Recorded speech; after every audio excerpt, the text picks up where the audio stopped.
There you go. Okay. Okay, so my story is really pretty straightforward. I've seen a lot, done a lot, experienced a lot, and I'm really happy with my life right now. Going forward, I'm in a slight dilemma because I've always been in a relationship, and I've been in a long-term relationship for 15 years now.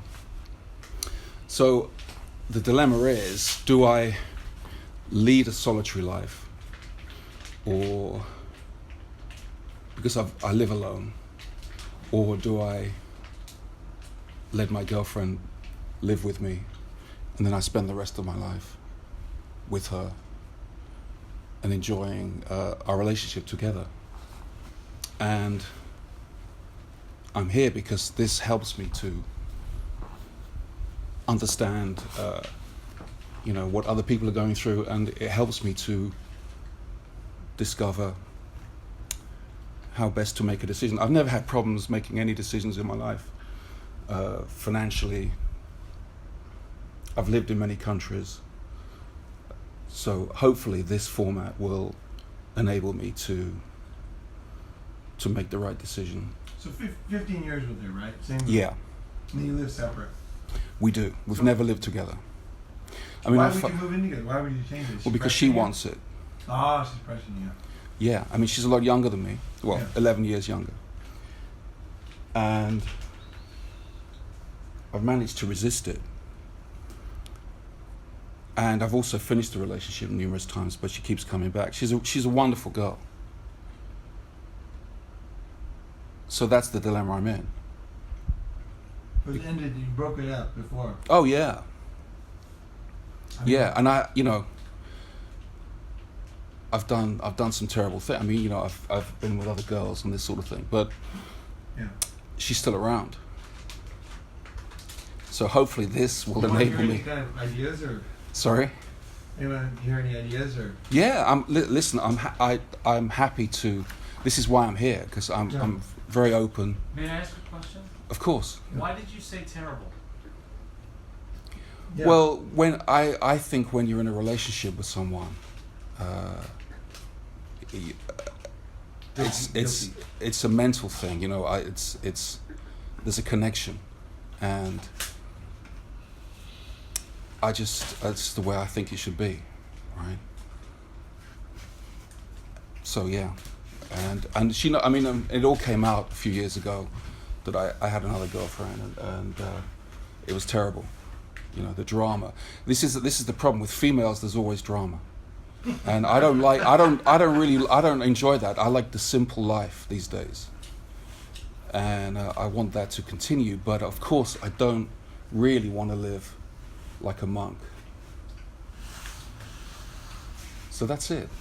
I mean, you got money, you're a good-looking guy. I don't think you're gonna fucking be a monk. I know. What's that? You're not gonna be a monk. You're gonna fucking get a better girl. Yeah, I know, but. No. Yeah, that's true, but I also like the fact that we know everything about each other. We know the intimacy is really, really strong, right, with us mentally. And she's beautiful. I mean, she's a really good-looking girl. So that's it. It's 90% of the times that people are saved from anything, let's say an emergency or whatever, it's a stranger. And about the same percentage, 90%, when people are down on their luck, like very low, it's never the people close to them. It's funny, statistically, it's a stranger who means the most. If someone comes in, it's the one that, I mean, these are the most meaningful things when you're suicidal, when you know what I mean, like, lost your job, like, those times, it's almost never somebody close to you. So the idea of building something with one person, they'll always be there. Statistically, that's not true. It might be one of us. It could be anybody. That's going to be the one that really changes things for you, right? So I think the idea we have this idea that this person's going to fill this need or whatever, but they don't. I mean, statistically, they don't. Most parents like their dogs better than the kids. yeah. Well, My wife does. Yeah. You know what? Yeah. She said, I like my dog because they don't talk back. She said it, right? Yeah, no, when they get people honest, a lot of parents say that. So the idea that you're building, you're thinking you're buying, but we built something, right? This is what I'm hearing. Now, I could be completely wrong, okay? But here's what I hear. I heard, like, I feel guilty, so I'm trying to make up for it. I messed up before, but I'm going to make it right. And that's a very common thing for guys. I'm going to make it fucking right, by doing this thing. But the funny thing is, at least my experience, I've never seen it work. It never makes up for it because the person's still resentful. And they take it out on you anyway. And when you start giving in, then they want to take it out more. Because it's like they see weakness. Like before he was so strong, he didn't listen to me. And he fucked this other girl. And now he's giving in. And so it's the opposite happens. Like you just end up giving everything away. And it's just like, They end up taking more. yeah, they take more and more, and it doesn't fix it. And start hating you now. And I don't mean that they're bad. I mean, like, we're kind of all like this in a way. If somebody cheats me on a business deal and they apologize later, the apology means nothing to me. Yeah. Because I now know what kind of person they are. You can never trust them again. So, yeah, for myself, I'm like that. I don't like society trained me to say, hey, if someone apologizes, like Christian belief is Jesus forgives you, right? The Buddhists don't have that. You fuck up, you're a fuck up. You steal, you're a thief in Asia. Oh, but in professional world, I'm exactly like that. Yeah. I mean, people have one opportunity, Of course. especially, but See, that's where your wisdom is. That's why you're doing well, right? And the thing is, we somehow think it's different in personal relationships, and that we're gonna fix it because we want to fix things, right? Guys want to fix shit, and then also we feel guilty that we shouldn't have done it, so we got to kind of just for ourselves kind of make up for it somehow. And then we're trying to bring it's like some kind of basically it doesn't, I know you don't feel like it, but it's trying to control her in a way because you're thinking I'm going to give her this and she's going to feel this way, but those transactions never turn out that way in my experience. Like really never. I've never seen it. It's always different than people think, and it never changes the past. Right? The past is there, and she'll hang it over your head, right? So I would say you're coming here for a reason. Your subconscious knows you're making a mistake. That's my guess. I wouldn't fly across the world to tell that story first, unless I already knew the fucking answer. And it was like I didn't want to I wasn't sure. Right? That's why I'm saying it, because you flew here. That's the first thing you said, right? It's like, but I appreciate it because I think, like I said yesterday, evil comes from never being able to think you're wrong. So the feeling that I was wrong and I made a mistake, that might be the strongest feeling. And I don't know, but it might be. And that thing can be worked on. And you can actually make amends in a very fair way. But you can't ever change the past. But moving in together does not make up for it. It's like if someone beats you up and they buy you a bicycle, it doesn't make up for it. Yeah. It doesn't have any influence on it. So it's like we try to do these things, and it's like in the end it's kind of controlling, right? We always accuse women of doing it, but we're doing it too. We're trying to control them but it's sometimes in a good way, right? I'm not saying it's bad. It's just like we're thinking that we have like a chemist, we're going to put it together, but it doesn't work. It never works, and it's like, and the girls I think the girls are the least appreciative of this kind of stuff. Like they just see weakness and they just want blood now. Like it's almost like they start to change, Like I personally really know about this one because whenever I've had a bunch of girls, and then for whatever reason I'll lose them or I'll move away or they'll drift away or they whatever it is where I'll start to be more with them, and I would think my mind is that they got the best deal I ever gave any girl. Mm-hmm. Like this is the best deal. Like this girl's gonna be the happiest. Mm-hmm. And that's the girl fucks me over the most. Every time. Every time. Like literally every time. Right? You know what I'm talking about, right? Like that, and it's painful. So it's like I kind of bring myself into it, And this is what happened with the Chinese girl. The Chinese girl was ugly, right? But I made a business with her. It's penis. But I made a business with her, and I thought, well, fuck. I'm gonna move in with her because we had to do business 24 hours a day. Like we were always like taking calls. We were trying to survive, right? So we needed to be together, like to talk. Like, what are you gonna do? How are you gonna get the deposit? I gotta come with you. You know, we always had stuff like that to decide. Right? Chief forgot a bag. Some guy wouldn't pay. Some guy run away. I'd go chase him. You know, we had to be like, we really had to be together. And I still think that's true. When you're starting a business, you gotta be together. This bullshit of online fucking, no way. Not for me. I gotta be right there with the person. And that's the only way you can start a business together with somebody. And also trust them, right? You know. But either way, so then I moved in with her because it made sense, right? First girl I ever lived with, I lived with her. And she was ugly too. You know, I mean, she was young, but she wasn't hot. You know, there was she wasn't even good at sex. It was, and so I was thinking, well, I'm doing all this community service, you know, by being with this girl. In a way, you know, like, yeah, in a way I was. You know what I mean? Like, yeah. Like if you laugh, but it's true. I gotta be with the way hotter girls, like way better girls, like money and more fun and traveling around in their fucking convertibles and stuff. And, you know, using their fucking Hong Kong house. I could be doing stuff like that, or I could be with this fucking poor Chinese girl slaving our asses away, you know, and one, you know, like, you know, putting up with a lot of stuff, right? And so, but I got some out of it. I learned Chinese, and that was valuable. But, you know, because she spoke Chinese to me, so that was the thing. She was the only one who would speak Chinese to me 24 hours a day, and needed that, right? So I did get some stuff out of it, but anyway, yeah, I definitely felt like, God, I could get way better. Like, what the fuck? And then I thought, well, she's gonna, okay, well, at least she's gonna be fucking grateful, right? At least it's gonna work out that way. Like, this girl ain't going anywhere. She ain't gonna get anybody like me again, right? And she didn't, but it's still, it doesn't matter. Girls, they're not logical. They'll make some emotional decision, and they might regret it for the rest of their life, but they're not gonna change. You know, and we're kind of the same way too, guys. Once you decide something, you're even if you realize right away it was a fucking bad decision, you're just like, okay, I'm doing this new thing now, so fuck it, right? And so, you know, it never did. Nothing ever worked out for me, and I would suspect. I'll let it roll around in your brain, yeah, and see what you think, because we bring these stories for a reason. We're trying to solve it, and often we know the answers, but we need to talk and think. Yeah. And then the wisdom is inside of us.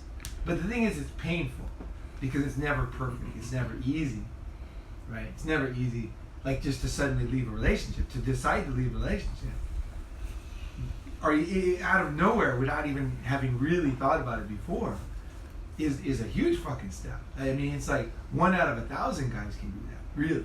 Most guys can't do shit, okay? They just sit around and wait till they get fucked over, and then they walk away and figure it out. They can't make a proactive decision what they want. Very true.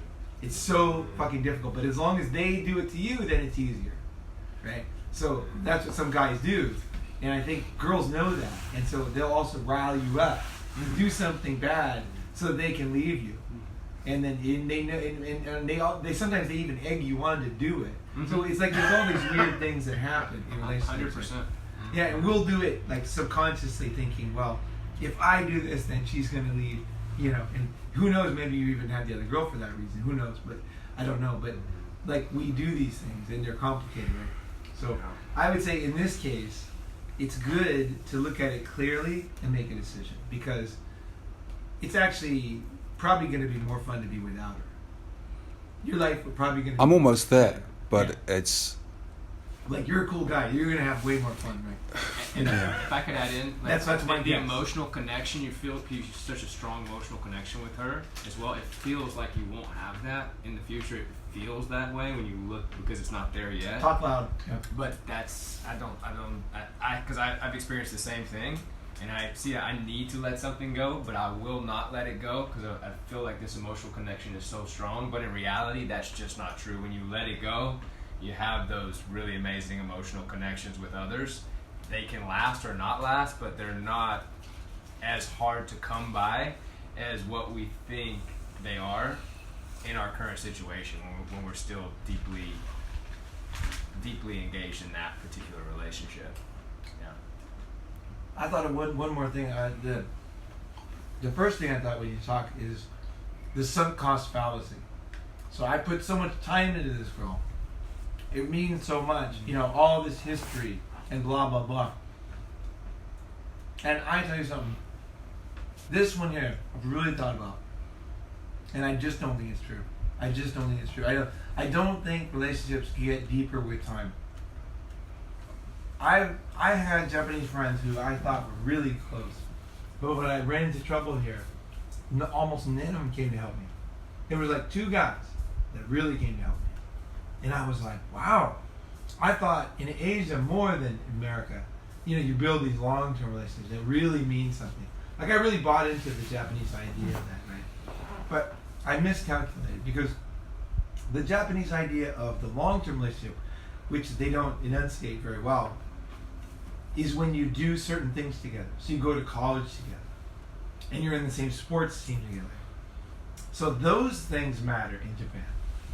So when people say long-term relationships, they're not talking about long-term. They're talking about if you're Japanese, you're both Japanese, and you go to college together, and you're in the rugby team, and you get drunk together and have fun, and then you get the job in the same company, especially in the same company.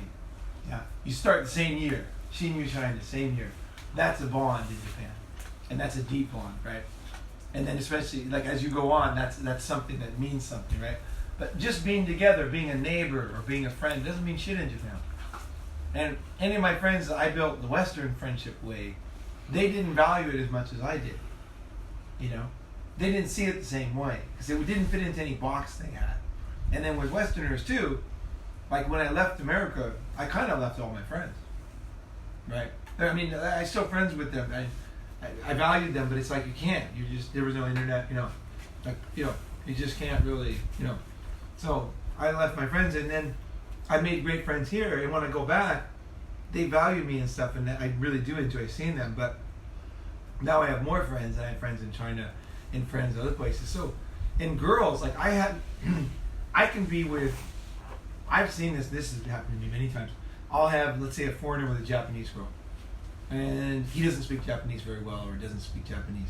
I'll come over for a week, and I'll start talking to the wife, right? And she's like very excited because someone could speak Japanese, and I can really talk like about things or deep things or whatever. Like it's not perfect, but I can really talk about in Japanese for the rest of my life. I want. So that's unusual for them, and so they'll start telling me stuff, and I'll realize after like a week, I know things about her that her husband doesn't know. Like at a deeper level, I know what she's really thinking. Like I can tell that she really doesn't want to do this. She really wants to go back to art school. She doesn't say it directly, but I know from the Japanese way of saying, it's very obvious where she's heading away from him, or she's heading towards this, or she feels this, and he has no idea. So I'm there for a fucking week. So I don't think relationships get deeper over time because I just haven't seen it. It just doesn't. There's no deeper where to go. It's just like I think you think you know the person better though when you've had a lot of time together. You might know their past better. We've experienced a lot more together. You've experienced stuff together. You have memories together. That part you can't change. Yeah. That's good. But as far as knowing where they are and where they're going, sometimes being with them is the worst thing because you're not listening. You're not seeing where they're actually going. Mm-hmm. You've got to come to a relationship in a certain way with her, right? Mm-hmm. And then she's going somewhere else. You don't want her to go there. Not really. Mm-hmm. You don't want to go to fucking New York and go to school and get boned by other guys over there, which is maybe what she wants to do, right? So she's got her own direction. She's got her thing. Letting her go is sometimes the best thing, Yeah. You're not married. You don't have kids. Mm-hmm. Well, I've tried to let her go, but she just sticks around. But anyway. But that part you can work on. There's better ways to do that. But like the first thing about any big change is starting to wrap your head around it. We're our own biggest problems for anything, right? So once you wrap your head around it, then solutions start to come. You start to hear things differently. You start to see things differently. You start to see her reaction and realize things that you didn't want to know before that now you can kind of see, and you're like, makes it easier when you see her, So it's a process, I think, that you kind of go through, right? So that's what I would say is let yourself kind of, and then once you decide something, you're a man, and once you really decide something, it's easy. It'll all fall into place, right? It might help to write things down as well. It really helps. Fucking, and how you write things down, I found learned a good way through this therapy. You just get a fucking pen in the morning and you set aside a certain amount of minutes on certain days. So I'll sit down before yoga and my computer with a simple note open, and I'll think, what am I going to write about? So I'm here at the fucking pool again, and then all of a sudden I'll be saying, like, I'm gonna take a son, just write whatever, and then all of a sudden like ideas come out, and this is like the deepest fucking story from my childhood comes out. So it's a matter of just sitting down, starting monotonous writing, and then letting your mind kind of go. And then once you've got like one really strong good idea, you'll want to keep going, but no, close it up. You've got it out for the day. You've got something gold there, right? And then come back and do it again. That's how Stephen King, that's how everybody writes. That's the trick of a writer, is you sit down and you start writing about the fucking tatami smells like this. I mean, never been in this room before.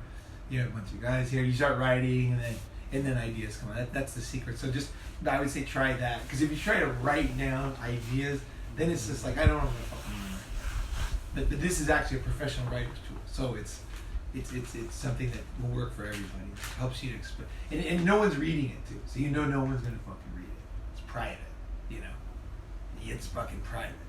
As long as that tab isn't open, no one even knows it exists, So, and I'd close the tab.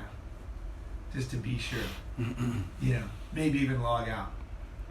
Just to make sure. You don't want anybody to come stumbling on this fucking shit when you go to take a bathroom or something, right? This is your thing, for your decision, right? So, and even for your own stability or security, you don't want to know that no one's going to read it. Then that makes you feel like, okay, I have a private space. So the encryption. or whatever, like, generally for me, I don't have to do that. If I close the tab, the odds that somebody else is going to know that website, whatever it is, and just open it up and start reading shit and look through tabs, no way. No one's going to do that. There's too many fucking websites. Right? But I don't want to have it on my computer. Because someone could search for their name or something, right? I want it online. And then when I'm on my phone, I can do it too. Oh, I just use Evernote.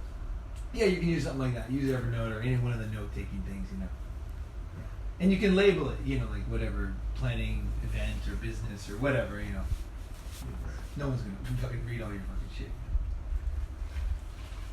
Is it writing in hand and typing, there's a difference? No difference at all? Everybody thinks so. I think they're just old and fucking boring.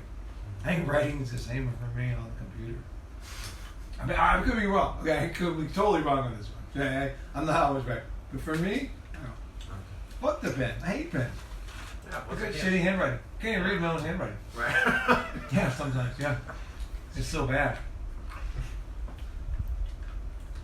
Is there anything else you want to share? No, I think that's it. So yeah, I mean, obviously, I was at the previous meet 3 months ago, which I really enjoyed, and I decided to come back to this one because I do find it very helpful. So I'm happy to be here. Who's next? Good luck with that, yeah. Yeah.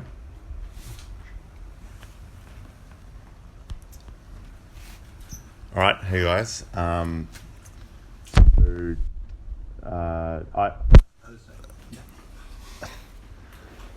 So I grew up like with a really good family, two really good parents. I also had half siblings because my father was married before he met my wife, and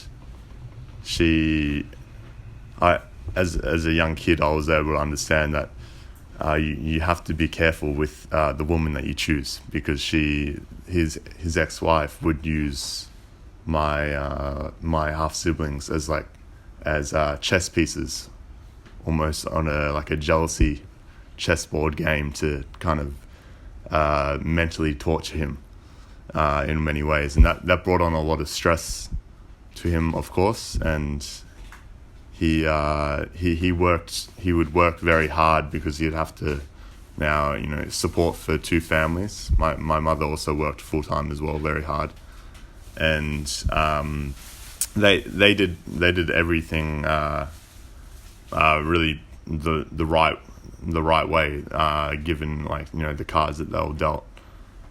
They worked very hard. They raised us in a happy environment. I had a good relationship with my half siblings and my younger brother too. But as I get older, I kind of feel a bit. I feel bad towards, how do I say, I feel a bit of misery towards my father for having to go through that, and also towards my half siblings for being used like that. So my father would work very hard. He would do everything for the family, and I think it was he had the first time he had his longest holiday from work. I think it was 4 weeks, and it was his day back to work. That morning he was preparing to get ready for work, had a shower, about to get changed, all this kind of stuff, and I was 15 at the time, and he drops dead from a heart attack. So I realized then that, stress can really get to you, because I knew straight away, like, it's the stress from his ex-wife, the stress from his work. Humans are the only species that are more likely to have a heart attack at a particular time of the week, and that's Monday morning. And what happens Monday morning? Everyone's going to work. So I knew I didn't want to have a job like in a company that just to make money. I just saw that as a form of slavery, as a form of stress. People are literally working themselves to death. So I would look into other areas, such as, I wanted to work online, travel around, do all this kind of stuff. And I was fortunate enough to meet people as I got older who motivated me to pursue that path. But then around the age of 18, I developed this chronic pelvic pain syndrome, which I'm educated on it now, and I'm pretty much recovered from it now. But it's muscle tension, and at the time I didn't know what it was, and the doctors know jack shit about it.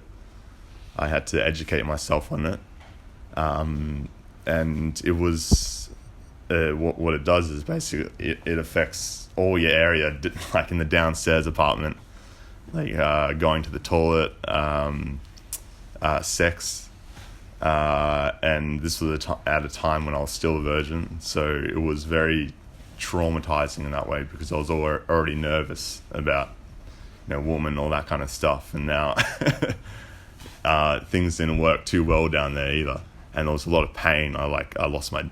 It resulted in me, I lost my job. I ended up seeing a psychologist because I was having panic attacks because of it, but I wasn't I was too embarrassed about the condition. I hadn't told my family about it, that I wouldn't even tell the psychologist about it, because I knew he wouldn't know the answer to curing it, because doctors didn't know it. Physiotherapists, sometimes, but not really on the exact diagnosis that I had.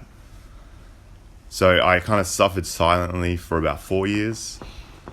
For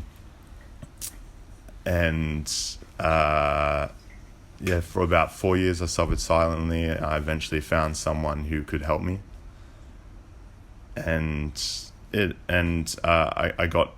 I started to get better, and now I'm much better than before.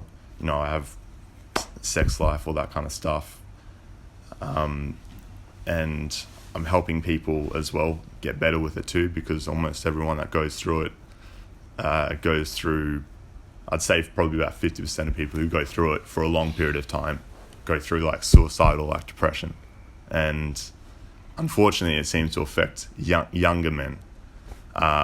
So I think younger men that are probably just about approaching the age where they're wanting to have their first proper relationship or something like that. So it can be quite traumatizing for them. So now, I've kind of worked through that, and I've set up my online business. I'm traveling around. I've been doing that for the last 6 months, and things are going well in that regard, but I'm kind of just a bit lost to where I want to. What do I want to do? Do I want to keep traveling around, explore more of the world, build my business more, make more money, or do I want to have children and live like the honorable family life, honoring my father? So that's pretty much it. That's what brought me. That's 3 weeks ago. I decided to come to the MGTOW Summit because I was watching. I don't usually get teary up in movies or whatever, but I was watching The Lion King, and I think about. That's a good movie, yeah. Yeah, it took me the opening scene, like the movie started, I started crying, and I completely forgot the connection that The Lion King has for me. Like I used to watch it as a kid with my father, and the relationship between Simba and Mufasa is very significant for father and son relationship. And obviously Mufasa dies, Simba kind of runs away, tries to find himself, and then in that journey he kind of reconnects with his father's spirit, and comes back to his family and starts basically starts the circle of life again. So that's pretty much it. Cool. Beautiful, brother. Oh, that's great. Beautiful. Thank you. Who's next?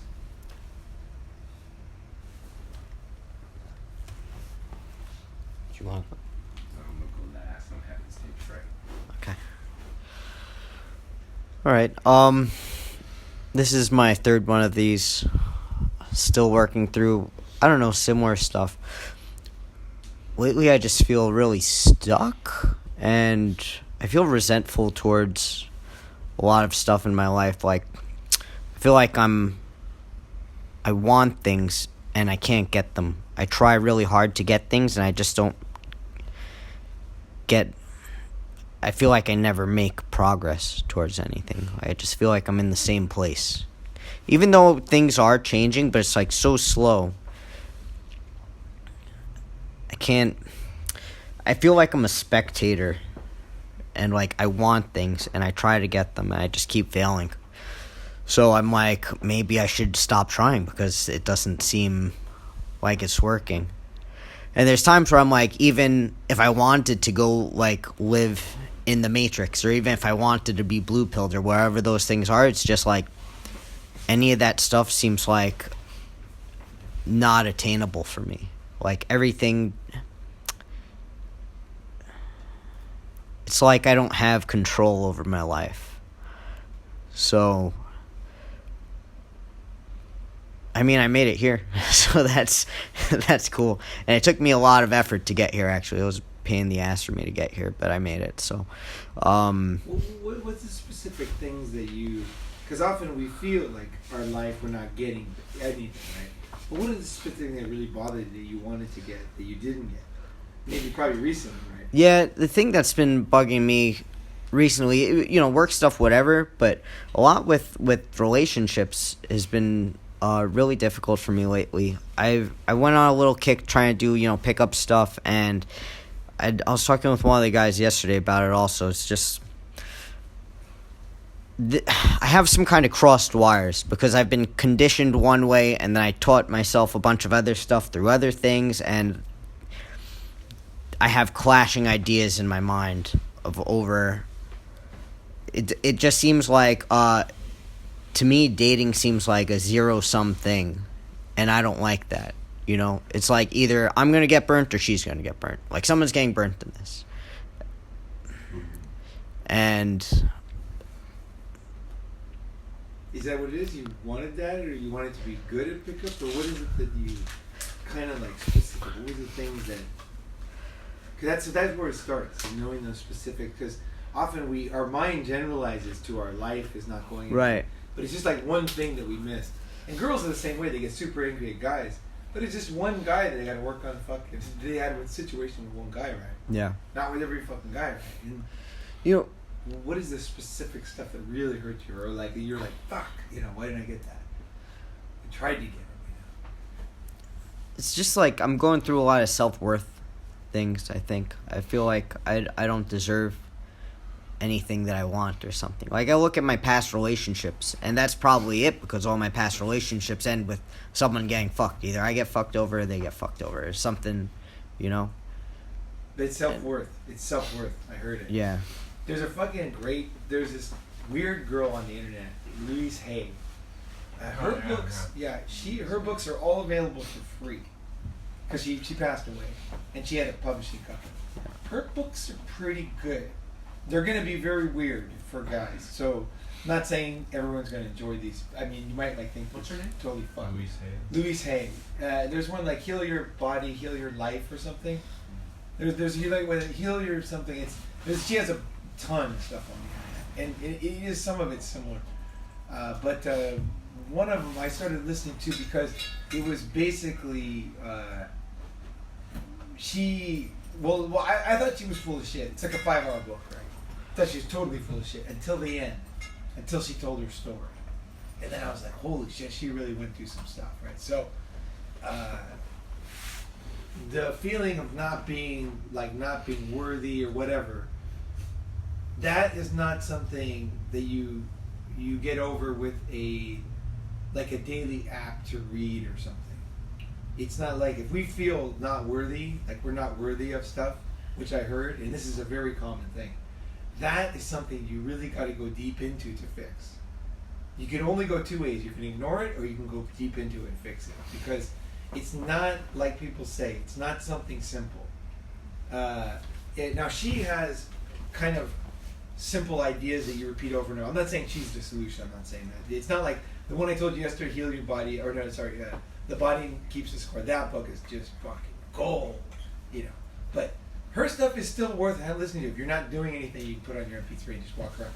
And it sounds really weird, but it starts to make more sense about the fifth time you listen to the book. It starts to make more sense. And then when you realize how much she came through with these simple ideas. But basically, it's a feeling of self-worth and self-esteem, because this sabotages everything. See, so it doesn't matter what it is you're trying to do. Right. If that's not there, you'll sabotage everything, whether it's money, girls, getting on time to some place, doing some job, because you're just like, I'm not fucking worth it, right? And so what's the point, right? And I know for myself, I when I went back in mine, it goes back to, but this is, it might be helpful. Like for myself, I realized that I was not, for myself, I went back, and I realized I was not valued. In fact, I was kind of hated by some people around me. Okay, so that is something that you internalize, and then it's like you just think it's like a fish in water. It's just like everything that I thought was normal is not normal. And so I had to go back and untangle this stuff and realize that people should have been listening to me. They should have cared about what I thought about. They should. That's what people are supposed to do. And it's not about blaming, but it's just like that is the truth, right? If you have a kid, that's what you do, right? And so for myself, I had to go back, and there's techniques you can do. But I would say that you got a big one there. It's like a big fish. This is like a whale. You're fishing, right? And then you just get, all of a sudden, the whole boat just starts getting pulled, right? It's like, that's the type of thing that he's talking about. Could later on, not do it right now, but later on, maybe go into some of those techniques at some point during the weekend? Into self-worth stuff? Yeah, those techniques. Self-worth is a key one, because it's like, it's if you look at, like, say, the internet or what women do for self-worth, to me, it's just bullshit, all of it. It's just so bullshit. Not that I've read books by women that are very helpful, so don't get me wrong. Like, I like Louise Hay's books, but a lot of it is the idea that it's just like it's going to be easy, or they don't really want to look into things, Like, I think this is a heavy excavation job, the self-worth one. It's not something that you get over easy. It's not something that you're going to solve this weekend. It's not. There's not a technique that is going to fix it, but it's a realization of something deep, because it's natural to have self-esteem. It's a natural thing. Is that you feel like, hey, I'm worth something, you know. But the thing is, if you don't have that, how do you build that? Right? How do you start? Because it's not something that you get from other people, right? You don't get it by watching, or you don't get it by accomplishments. That doesn't come with accomplishments. It doesn't. It does not fix that feeling. It's the feeling you're not worth it, or that you're gonna throw it away. I know, because I definitely went through this one. So it's and it doesn't make any logical sense. Okay, it doesn't matter how you look. It doesn't matter what you have. It doesn't matter what you accomplish. It's something from way back. So if self-worth, self-esteem, it's not like I even hate those words because they're so fucking handjobby. It's just a feeling that you should have had a normal what do you call it, like mirroring of yourself and questioning, and you realize who you are, and you value yourself, and then when you do, you value other people, right? So like, for example, people that value themselves, they tend to take good care of the street in front of their house, right? They you know what I mean? Like it's connected to how you treat other people in the neighborhood too, right? So like when you don't value yourself, you'll also tend to not value, you know what I mean? Like it's just like everything, it just doesn't, you don't care. Like it's just like whatever the fuck, right? So it's like fixing this one, or it's not even that it's something you can fix so quick, but if you realize that it's heavy, and you realize that this is something you have to work on, and sometimes you do have to grieve because there's a sense of what the fuck, like why do I have to fucking deal with this shit, right? You know what I mean? Like this should be an easy one, right? Like this is the easy one, goddamn. And this is like, you just fucking listen to kids and care about them, and then they're gonna have good self-esteem. You know, you don't just get bad self-esteem. That's the thing that nobody talks about. It's like, this is something that it's basically done to you. Okay, kids are like trees, right? Bonsai trees. Right? If you tie they tie them in knots, right? And then the branch grows down and around, right? We're like little kids when we're growing. We're just like a fish in a tank. We don't grow any bigger than the tank, right? You know, or a bonsai, we grow according to what we have to do to survive in that environment, because we're incredibly intelligent creatures, and we just do what we need to do, and then that becomes the new normal, right? So if we're not valued, then we automatically, which I said in a recent video, but we're saying again, it's really important. It's like, if we as little children say this is our house, parents come in and they're fighting, and no one's listening to us, what are we gonna do? Move to LA? No. We're gonna say, well, I'm gonna make mommy and daddy happy. I'm gonna try to make them happy. Like, we need a happy fucking house here. You know what I mean? Like, so let's make them happy. So what do they want? But that shift right there is the fucking shift. Because kids are supposed to be about them. The big people are supposed to be listening to them. Who are you? What do you want to do? What do you like? Let's do that. How do you feel about things? What happened in school today? You know, and so listening to the kid, and the kid's like, well, you know, I really want to, then the parent says, you've said this 10 days in a row now, sounds like you really want to do it. You know, we can do that. Let's do that, right? So that's the parent's job. Or whoever raises you, you know. But the thing is, if that doesn't happen, then the kid automatically, if the parent's alcoholic, for example, my dad had 2-week blackouts where he wouldn't remember anything for 2 weeks. And he would be violent, you know, drive his car, everything, for 2 fucking weeks at a time, with no memory afterwards. And so, as a kid, I had no choice but to try to make him happy. Unless I want the shit kicked out of me every day, for no reason, right? So, like, you just don't have a choice. So, building self-esteem, it's important to understand why you made the choices you made. And to realize that you are a survivor, right? To get to that point where, like, for me, to not be in prison was a huge accomplishment, because I was full of fucking anger, because it was bullshit what I had to go through. It was bullshit. I shouldn't have had to go through that, you know. And so of course I had very frustrating feelings, right? So just not being in prison was a huge accomplishment for me. You know, like a lot of people thought I was gonna go to prison. You know, people even said that. You know, because I was just like, of course I was so angry. You know, but then once that's done, again, the thing is that the people that fucked you up, okay, essentially, okay, and it's not blaming, it's just the reality, okay, it's like when a Navy ship, when there's a mistake in electronics, somebody fucked it up, right? You got to find that guy and say that guy did it wrong, and let's not do that again, and here's the damage it caused, right? You got to get to the heart of it, right? So you got to say, it's not about, he can't fix it for you, but you got to say, like, you got to get down there and say, there's a fucking broken thing there. And my dad was supposed to fix that. He didn't, right? So, okay, now I understand. Now what am I going to do? He can't fix it. Not when I'm an adult.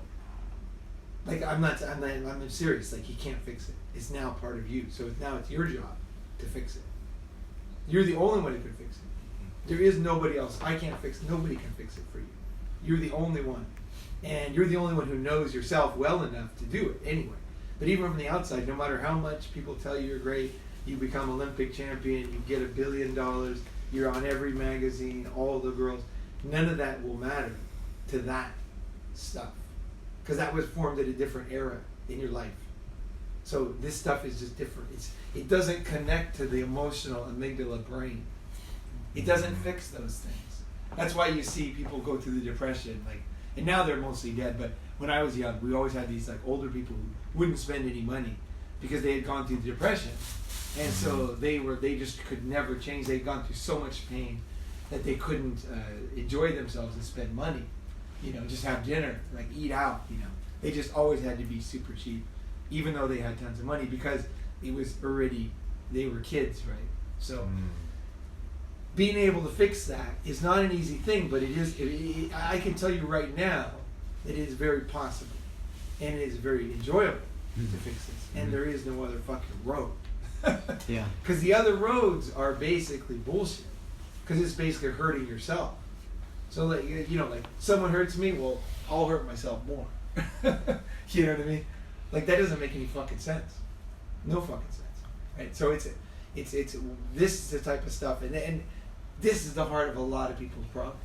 So that's... You verbalized it, but this is actually the heart of a lot of people's problem. Yeah, because that's what, you know, I was working on my side business, and between then, like, trying to do pickup, and even whatever success I would have in anything, right, I just would just go back to square one every single time, because this is, like, beneath all of it, you know? So that's, I just wanted to share a quick story about, so last week my uncle passed away, and at the funeral, my uncle was, like, ultimate, like, definitely had a lot of self-worth issues.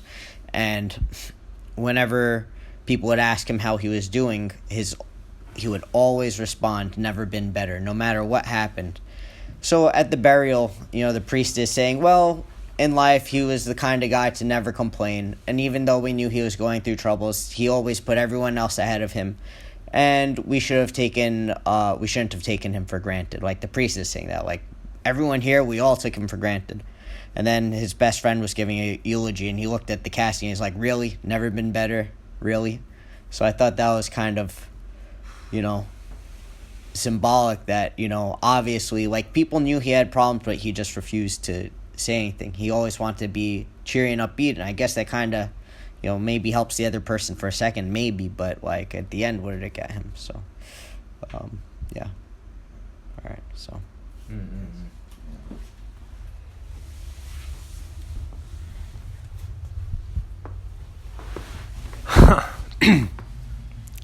So the first thing I want to say is this experience already has been just amazing. Sometimes I listen to these the MGTOW videos and these various summits and stuff, and I was like, who are these guys that go to this stuff? Like and I decided, you know, I want to be one of those guys. You know, I'm going to do it. And I know I've shared my story in bits and pieces to a lot of you guys here, so I'll just kind of give you the brief summary. I think I don't know. I can get long-winded, so if you need to cut me off, just cut me off. Make sure it's still recording. Okay. We make sure it's still on. So No one's. Yep, it's all good. Okay. Just talking to that. Okay. I mean, I have bits and pieces of a little bit of all your stories. To go back into my childhood to try to figure out, you know, if it's part of the issue. I don't know. I mean, I thought my child was pretty good. My parents got divorced. I didn't have a good relationship with my father. But I'll be honest with you, I never really felt like I gave a shit about it. Like, I didn't like my dad. My dad didn't like me. I never felt any love from him, but my mother was always there for me. But I didn't feel abused, abandoned. I never felt that way, you know. Parents got divorced when I was about 12. I had a younger brother. My dad did everything he could to make sure that at the time I didn't realize what was happening, right? But he took my brother and left the country. Most guys in the military, they want to finish at their last few years in the States. He wanted to get as far away from the States as he could. And at the time I didn't understand, but I realize now what he was doing. He was trying to just torture my mother, right? To take her son away. So, but my mom had a plan. And all these things that were happening to me, now that I have red pill knowledge, I was like, damn, my mom had it all worked out. She already had a guy that she was going to go, and he was a great provider. My stepdad's a great guy. But I also saw now how I don't want to say manipulative. This is my mother. I love her. But she basically ran, you know, she got what she wanted, you know, and she found the perfect guy, which it worked out for me because he was a very good stepdad. And so from that perspective of my childhood, I think it was pretty good. It was pretty good. So how did I get here relationship wise? I was very blue pilled, and I always kind of wanted the family because I never really had a family because when my parents broke up, I lived all over the world. My father was in the military. I didn't have sort of the big family Thanksgiving feast. I always kind of wanted that, and every now and then we'd get together as family, and there was something about that I really wanted to have, and so. When I met my wife, which was in high school, she had a very close-knit family. I lived all over the world. She had not. She lived in one place, which I thought I would never want to do that. It seems boring. But over time, I really liked the idea of having this family, you know, having Thanksgiving, having connections, and people coming over and going to grandmother's house. And so I had a lot of my blue pill, I hate to say blue pill, but the things that I wanted were developed after I met my wife and saw how close her family was. And I married her. I dated her for 6 years. I was married for 22 years. And I loved it, you know. It was awesome. And I would say I was a great dad. I'm still a father, right? I'm still a father, but man, I was a fucking great dad. My kids are amazing kids. But my kids are adults, you know. They don't need me. I mean, they need me, but I put all my effort into raising my kids and being a great dad. I think I was a pretty good husband. And, you know, we had ups and downs. It was a normal marriage, you know. I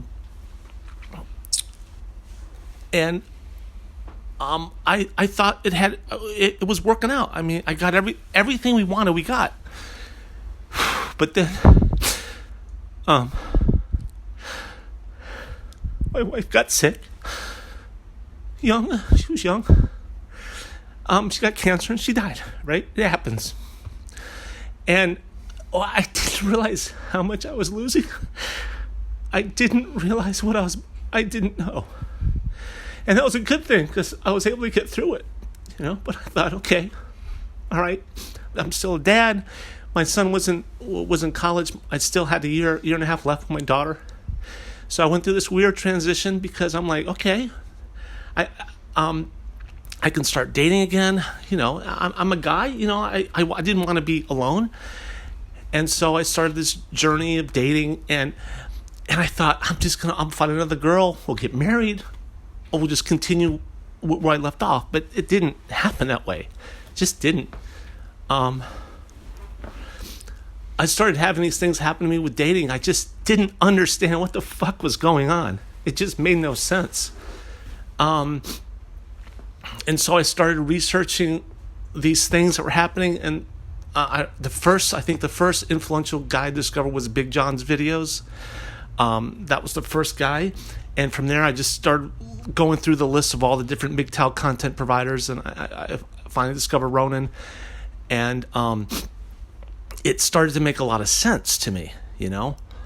But you know, I want to go back to that. I want what I had. And I don't know if what you're saying is I can never have it back. You know, I've given myself the freedom to do things. I went to Thailand last year because I was going to go there and I was going to fuck as much as I could. And I did. And it was amazing, you know, but then it's over with. And I'm going back to my empty house. I have a beautiful house, you know, in a great neighborhood. It's a family house. I don't have a family. So I date these girls and I get in, it's not good. I know it's not good. All my friends are like, what the fuck are you doing? I've shared some stories with some of you guys and I look at the expression on your face, I know. But at least it's something. It's stable, you know? But there's something inside of me that's just, I'm not happy about it. I don't want to sell everything and travel and be like Ronin. I don't want to do that, but I want to have the ability to make the decisions that make me happy. So I'm trying to figure out how to piece this information into something that I can use and move forward. I have friends of mine that are completely red-pilled in a blue-pill environment, but they get what they want. I can't figure out how to do that. The idea of just going from relationship to relationship to relationship, I mean, the first part is very exciting, yeah. But then I want it to not be so uncomfortable afterwards. The girl I'm with now, it was great in the beginning. It was amazing. And it changes. And I don't understand what's... You know, she's big into therapy, and I started getting, well, you need therapy, you're angry. I'm like, yeah, you fucking making me angry. Yes, of course I'm angry. You know? Do I have something to learn from her? Yeah, I do. You know, just don't put so much investment into the relationship. But that's not what I want. I want to invest in a relationship. I want it, you know? But it's too hurtful because you get disappointed and you get let down. So my strategy so far is just to accept the things that I can get out of it, which is I get to fall asleep with someone every night if I want to. But I don't feel like I'm being treated that well. The only thing I'm struggling with is the idea is that I need to train her. It's on me. I need to train her. And so if I can improve, if we can improve as an individual, can she improve? Can I train her to do what I want her to? I don't know. I've been told I just need to train her. So I'm very confused. Do I hold on? There are some aspects of, I mean, clearly there's things about her that drew me in, right? She was fun and fantastic, and just, she would cook for me and we'd have sex and it was great. And now it's, you know, I've allowed myself to be in this situation where, you know, I'm flying halfway around the country to get answers. So I don't know. I'm not bitter because I had a bitter relationship. I had a great relationship, and that's what makes this even tougher because I know it's possible. I had it. So that's kind of where I am with that story. Okay, cool, awesome. Here, I'll take a little bit of that. Yeah, you know, I'll tell you something. I didn't realize this when I started the channel, but most guys, I don't know the numbers, but I'm guessing from the comments that a lot of guys feel like you. Actually, you know, they want a fucking relationship. You know, they want a relationship. Most guys, actually, and for me, I wasn't really thinking that, but probably part of me does, you know, but it wasn't my it definitely wasn't my goal when I started. But I realized that along the way, because here's the thing: is that everybody they don't say honestly what they think, or what they experience, or what they feel. So there really is so much. It's difficult to read what guys really want, because they don't fucking say it. Like, to get to the heart of it, is not easy. It's really an amazing thing to do, because once you understand something, then you can work on it. Once you know who the fuck you are and what you want, right? And it's okay to want a relationship. I'll tell you something. Most people listening want a relationship. I don't give a fuck. If you don't, like, I don't, but most people do. Like, they were listening. I can tell you that from experience, from getting the comments and the emails and everything. And that's why they're pissed off. The reason why most guys are angry, why I wasn't so angry, is I didn't really want to, like, I'm easy with it, meeting girls, but I didn't really, it wasn't like, oh, I want a relationship, right? So if you want something and then you can't get it, that's why guys are angry, because girls are not giving them what they want, right? I don't really want anything from them necessarily, so I'm not angry. Right. Or they want to give it to them just for a very short amount of time, and then it all changes. Right, well, yeah, it's not. Well, that they want is they want it. Yeah, they keep lasting. Yeah. They want the relationship. So I think that is a very good addition to this conversation, because actually a lot of guys do want that, and maybe almost like guys will say like almost like someone, like when you go to church and guys will say, I sinned this weekend, Father or something, I did this, and they'll say to their friends, I got in a relationship, like, as if they're trying to fight against it and they don't want it, but actually they want it. You know what I mean? They actually want a fucking relationship, and just they don't know how to get it, and they're like, what the fuck do I? If you ask the question, the answer comes. If you know who you are, just let me fail, and then I'll. So the thing is, I think that in the groups of guys here, there's different guys who are in different stages and want different things, and it's important. It's important for people to accept other guys where they are, and also to accept different parts of yourself, because it's not fucking convenient actually to want a relationship. It's not the easy way. The easy way is you say, well, I'll just fly to Thailand a couple of times a year, and which is funny because I live there and I don't do that. Like, I'm not interested at all in the fucking chicks there. Like, I haven't been to one fucking whore since I've been there. Like, not one handjob place, nothing. I have no interest in them. So, which is funny because I live there. But other guys fly in and they just, like, that's what they do. And mostly it's married guys come to Thailand. Generally, it's married guys. That's what Thailand's for. It's for married guys. And single guys, like, they don't really need Thailand. That's what mainly. It may be for like a bachelor party or something. That's something like that. You know what I mean? Vegas, Thailand, it's good. But for the average guy, like, needing over and over, like, single guy. So what do you do if you want a relationship, right? What do you do if everything's fucked up? Tinder, all this bullshit is not working. You're getting lied to. Nobody is there. Nobody's doing the things that you would expect or that you want. Old ideas. I think one mistake I will say that I think a lot of guys do is they say, well, in the old days, men were like this, women were like this. I say, fuck off. You do not know. All you know is right now. You didn't live 400 years ago. You do not know what people compromised on. People did not share their feelings before, especially men. Nobody talked, okay? I can tell from even my grandfather's generation.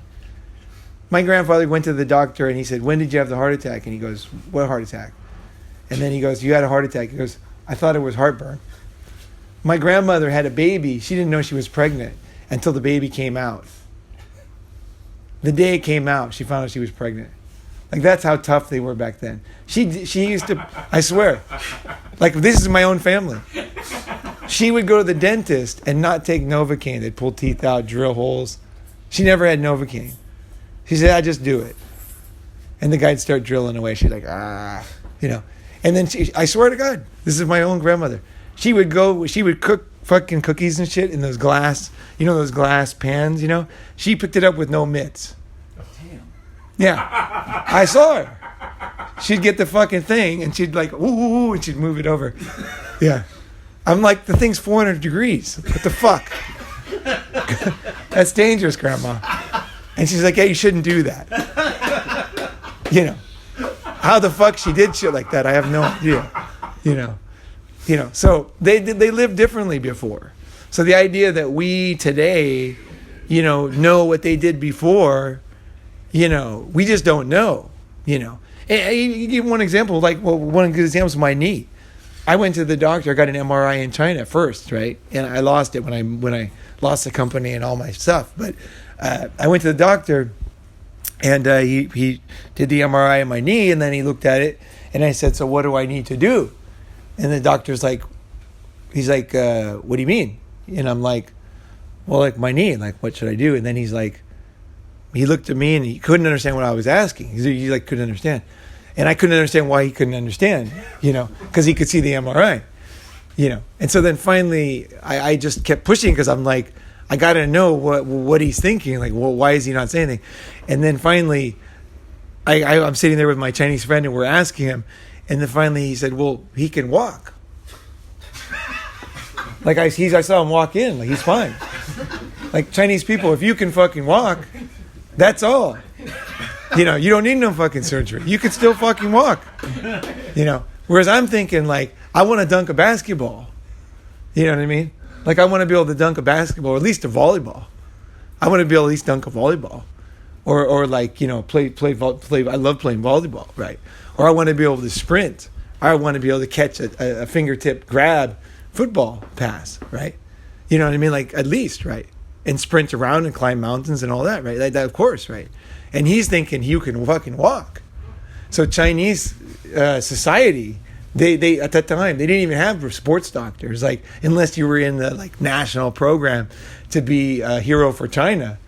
Like, the average person was like, you can fucking walk, you know, your back is not completely broken, you know, you know, so, you know, so that was the way people did live, you know, like serious compromises at every stage, not just physically, but mentally and in every sense, you know, and just suck it up. The British stiff upper lip, right? You know, and the Japanese, you know, the Japanese are very good at it too. So you often don't know what people are going through because of this stiff upper lip stuff, which I guarantee Seiji has, you know. Like, there's a bit of that in Japanese, like, still today. Like, it's really a real thing in Japan, I think. At least looking at it from the outside, I can see it, you know. And so, you know, it's like it's in us. So when we ask for more out of life, right? You want a fucking relationship, right? You're saying, I want something, right? And some other guy might say, well, fuck you, you're red pill, you shouldn't want that.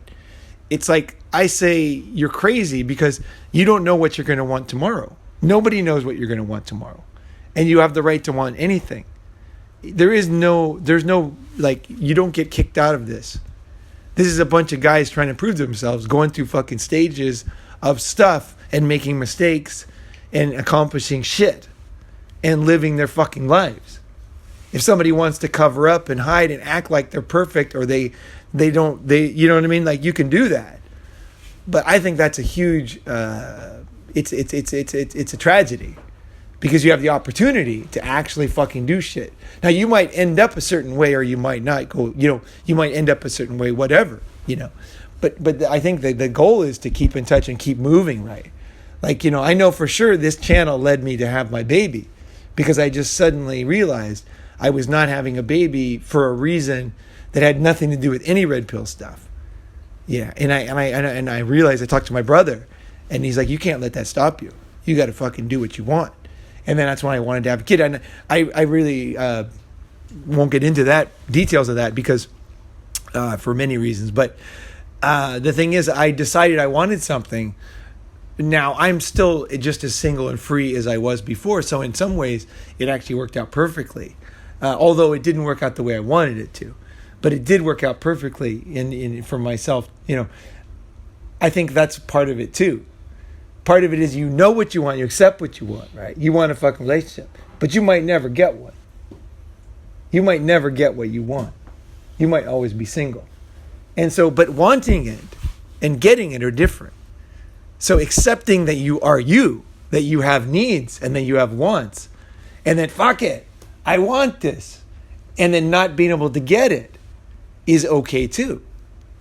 It's not like, okay, I want it, so I'm going to compromise everything in my life and just to any old fucking stupid relationship. That's not what it's about. It's about just accepting. It's like, hey, I want this, and I'm never going to get it, right? Like when I hurt my knee, I secretly wanted, because I'm a very fast swimmer, right? I'm an extremely fast swimmer. So, I basically, I said it in a video before, but I got recruited to be on the U.S. Olympic team when I was a kid, and I didn't realize it was the Olympic team at the time, with Greg Louganis, all those fuckers.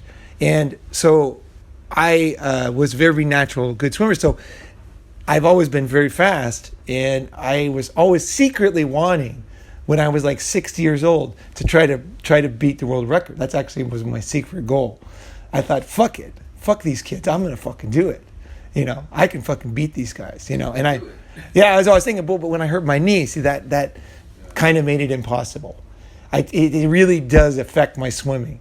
I can still swim super fast and super strong, and if it's like strong currents, like say in the ocean, where like big waves or something, I'm exactly the same. But when it comes to the pool and speed, the knee really hurts me. It really, really hurts me. I need every little bit I got to get it.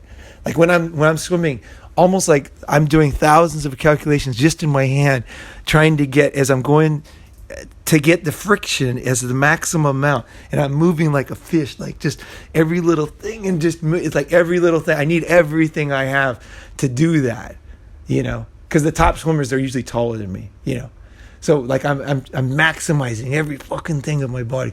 With the knee, impossible. So now I have to accept. I want it. I wanted to do that, and I thought I could do it. Now you might think it's crazy, but either way, I thought I could do it. It might still be possible later on. They've got some really advanced techniques. I looked at everything. What I want is stem cells that it's going to grow back like no. Those don't work. Those are bullshit. I found out. They don't really work. Stem cells for knees, not yet. So yeah, you'll know when stem cells work. Okay, here's how you know things in real life. Fuck the hand job shit. When a guy is paralyzed in a fucking wheelchair, and he gets up and plays basketball, that's when you know stem cells work. Is when that motherfucker who never fucking walked is now walking around. If that doesn't happen, it's just some fucking doctor in India talking shit. Pro fighters have been treated with stem cells. Bas Rutten had his. There is little things. There's definitely stem cells are real, and they're gonna be the real thing. But until you see people like Jesus lifting people out of the, until you see that real stuff, like Viagra. Before Viagra, none of the pills really worked to give you a hard-on, right? But after Viagra came out, everybody was amazed because everything was bullshit before. I remember old men would always eat all these weird, eels and fucking tiger penis, and they did, yeah. Japanese, there's like whole things. My friend Bungo, he'd go buy all this like ground up dust of this and that, and all this, and then everybody would talk about it, and I would be out with having dinner with them, and they would all be like older guys would all be talking about this, like, oh, it really worked for me. Oh, this is the best one. There was something called horny goat toad. Horny goatweed. Horny goatweed. That was a big one. And they had all these different things. But then when Viagra came out, when something that works came out, everything changed. Because all of a sudden it was real. It was medical. It fucking works, right? It works for everybody, right? So that's the thing. So when stem cells are like that, I'll do stem cells. But I'm not going to be tricked by some guy who's going to fuck my knee up. Because that's pretty much what's happening. I read a lot of people's reviews, and it's all like, it's kind of like girls with astrology. It's kind of like, well, it kind of works for me. I don't know if it works for you. It's like Viagra fucking works, okay? Old guys, they could be 9 years old. They take a few Viagras. They're going to bone a chick, Like, that never happened before, reliable. Yeah, it's reliable. It works, right? So that's what I'm looking for the stem cells. So I'll wait for that. That's my final. I talked to doctors that were supposedly specialists and everything, and I looked for something real, and I didn't see it.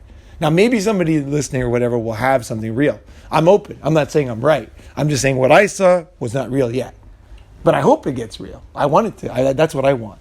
I want my knee to grow back. I heard they're going to grow teeth back and everything, right? Well, let's wait to see. That thing. So either way. So with accepting. So the sad. Okay. So it's very different. All these things, all very different, all very good. Everything is. This is fucking gold, guys. Today, this is fucking gold. All this stuff. That one there is the biggest one, I think. But like this one here, knowing, like decide, it's like that. Oh, making tough decisions. Always a compromise. And then this one, wanting something, but you can't get it, and you might never get it, right? And knowing that and accepting that as a man is a fucking beautiful thing, because you are putting your fucking chips out. See. The other guys on the listing, a lot of guys, they'll say, "Well, you shouldn't want that," or "You're this," and "You're and they're not saying who they are. Who fuck are you? What do you want? What are you hurt by? What fucked you up? What can you do? What is not happy? You're not happy. Like, how can you fix those things? Like, what have you done wrong? All these things are the things that make you grow. And really, like, beautiful fucking awesome fucking shit, right? So accepting you want that, and also knowing that you might never fucking get it. Just that alone is sometimes enough, because there's a lot of things we can't get that you want, right? You want to be fucking whatever, you want to get the some NFL star, you want to be a rap star, you want to be a fucking the president or some shit, it's like, but you're never going to get it, but that's okay. We're used to that, So once you realize that you want something and you might not get it, just that in alone is this beautiful thing. Ronan, don't you think there's something different? Yeah. Okay. In your case, I want to dunk a basketball, but I can't do it because my knee's not up to it. Or, I want to, I don't know, ride a racehorse, but I don't know how to ride. But in the case of a relationship, you think you should have all the tools available to you. I don't have the broken knee. I don't have all the stuff. I just have to be good with someone else. I just have to connect. We just have to be happy together. So that's why I can't give up. I can't, like if you want it, you're not going to give up. But if, you do have a physical reason, say, look, I've got to face reality. I can't do that. But with the relationship, there's really no reason why. It seems like you should be able to get it. Yeah. Okay, so right. But the thing is, it requires two people at one space in time. Yes. So that's the problem. It doesn't always work out. So it's like you just, for whatever reason, you might not be the right person at the right time. Like just the right person at the right time. My first girlfriend, actually, I can relate to you in a way, because my first real girlfriend, I had for 5 years when I was 15 to 19, maybe 4 years. And she was a good fucking girl, actually. And she is a very good wife for somebody right now.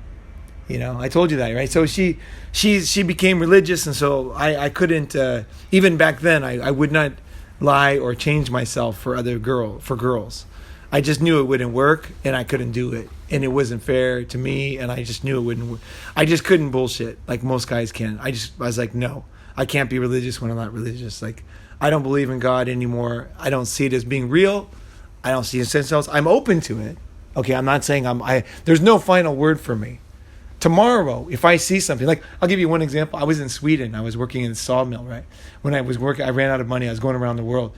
And I had this girl, so her dad had a sawmill, so I got a job at the sawmill up in the very north of Sweden, right? Past the Arctic Circle and everything, right?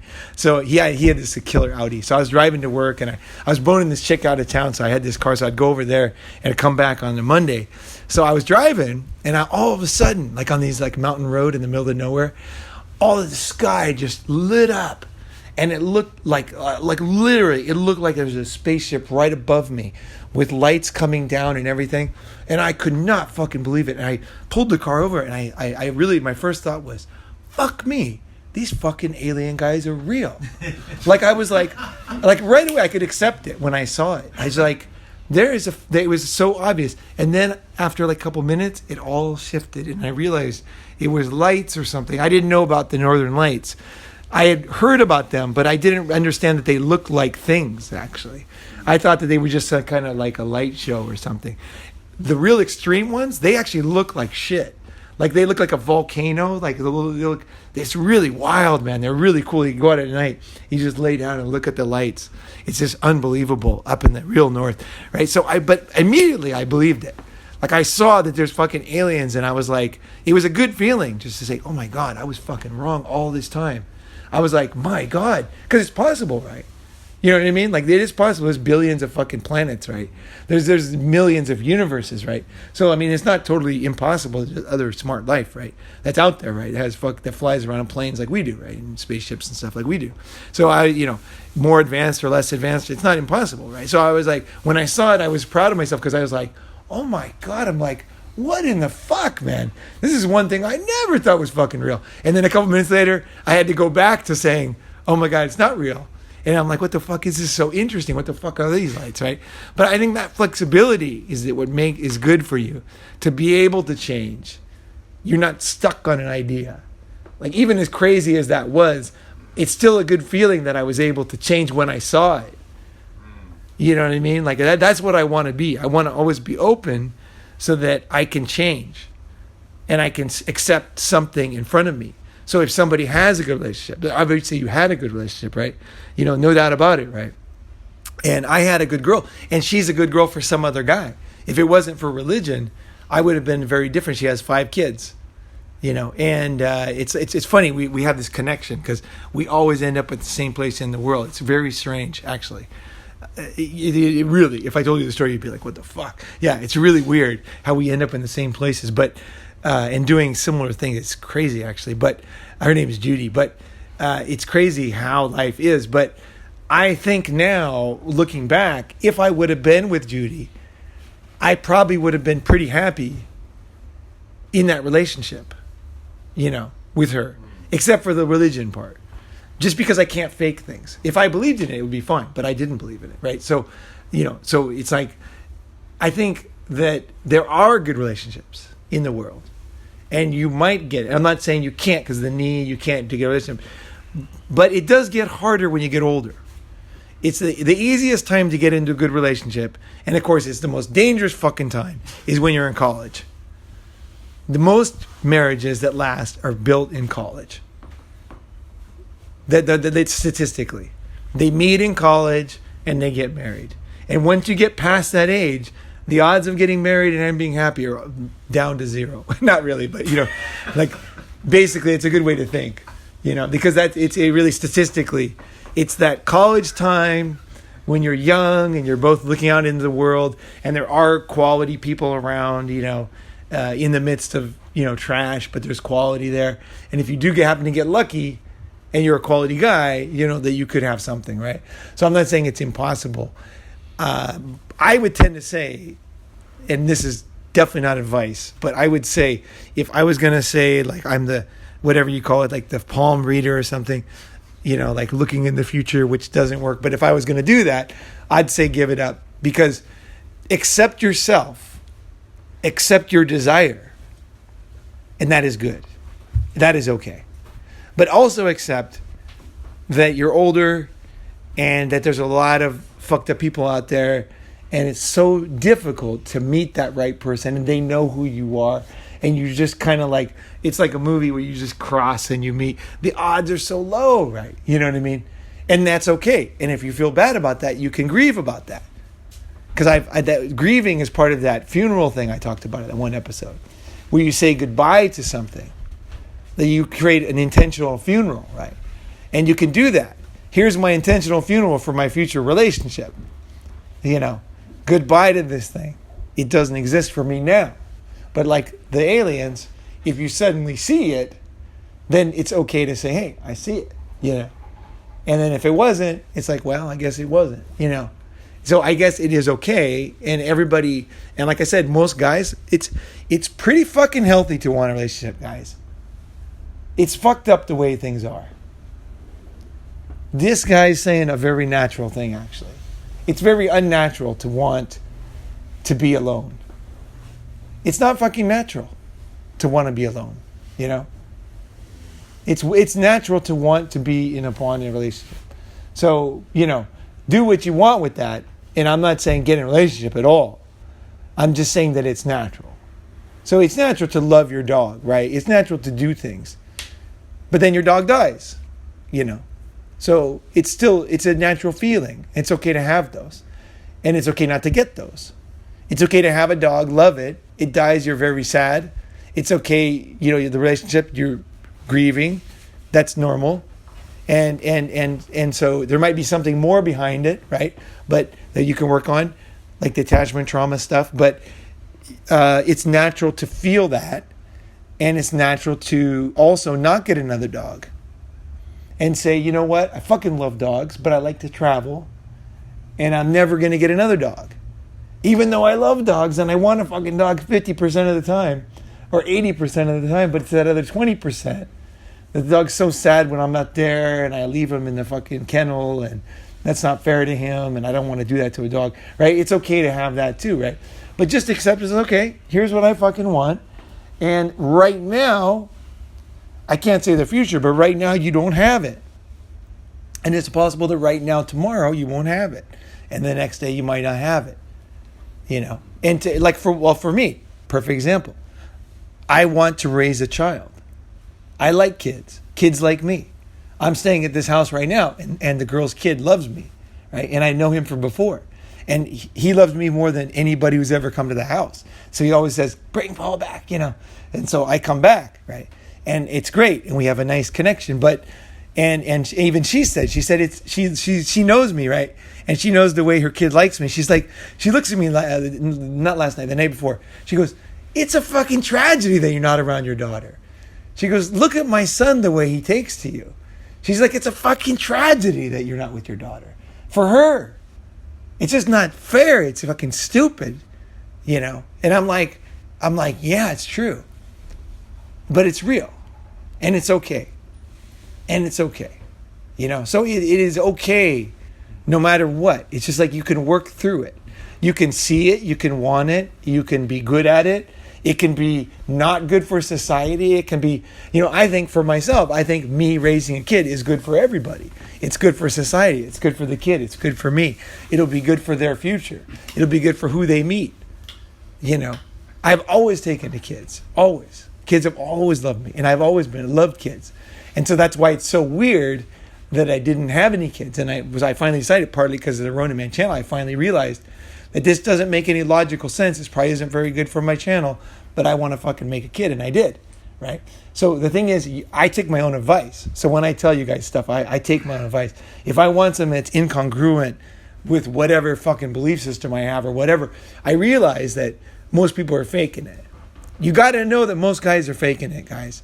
So when you step outside the boundary, you'll realize that it can integrate with your final self, which is very red pill, right? You are red pill when you understand life, right? So it's the ways that you do it and how you show it. Don't let some immature person tell you that this is the way it is. Because in the end, you're a mature man and you want to be an integrated man. That's the ultimate goal, where you've integrated your past. You integrated your desires. You've integrated your grief and inability to get things. And you've moved on, and you're like an integrated man. That's the ultimate goal. You know, it's like no matter what happens, you're going to be okay. You're going to figure it out, right? But at the same time, you really accept it. You really feel shit, right? You know, so it's not like the girls where they just cry and it's like, no, it's like it is good. It is a feeling. It is natural. Now, what am I going to do, right? With this burden. We're men. We can carry a fucking burden, right? We've got it in us. It is fucking in us, you guys. All of us. I'm not kidding. It's fucking in us. Like, we have the ability to deal with these complex things. Like, it's just, evolution just built us for this shit. Like, just the fact that we survived and didn't get eaten by a tiger and beat the snake and all that shit in the background. Because people make fun of that. This is very real, you guys. If you look at the timeline of history of life, This is just the smallest sliver. Most of us was back in the other ages, right? Where we had to survive and we had to make it, right? We are the survivors of that. And any fucking idiot who doesn't think that, they basically don't have a brain. You know what I mean? You can look back and see fossils and you can see how things work, right? We are real survivors, all of us. Even the weakest guy that you think is weak, he has something. Maybe he has cunning. Maybe, he's got something to survive to now, right? His ancestors all survived, I always think of that myself. My ancestors in Finland, they survived in the snow, in the winter, with no food growing, in fucking caves with leaves to sleep on, in freezing cold ice fucking caves, with no clothes, right? Somehow they fucking survived. I fucking have no idea how. I wouldn't want to do that, But they fucking survived and had kids and everything. Lived to 20 or whatever it is to make kids, right? So, we are the survivors and we have that in us. And I'm not saying this is not some fucking hand job. This is the truth. This is more true than what we have today. What I'm saying. If you look historically, it's more true is that we survived the tough stuff. Us, our ancestors. Because for each person that's here, there's like millions of people that could be here, but they died. Their genes died, right? We somehow made it. Each generation somehow got the fucking dick in there and shoved it in there and fucking made that kid, That's how somehow we got here, right? And beat out the other guys that were trying to do the same thing, right? So we really are the survivors in every sense of the word, right? So it's modern stuff. It's just like it's too easy to forget that what we really are, or like what we're dealing with, right, is an irrational mind. The idea that men are rational and women are emotional, this is total bullshit. This is complete bullshit. Okay, look at dogs. Whenever you get confused about man and woman, just look at dogs and say, is that female dog so different than the male dog? Just ask yourself that question. Mosquitoes. Look at two mosquitoes.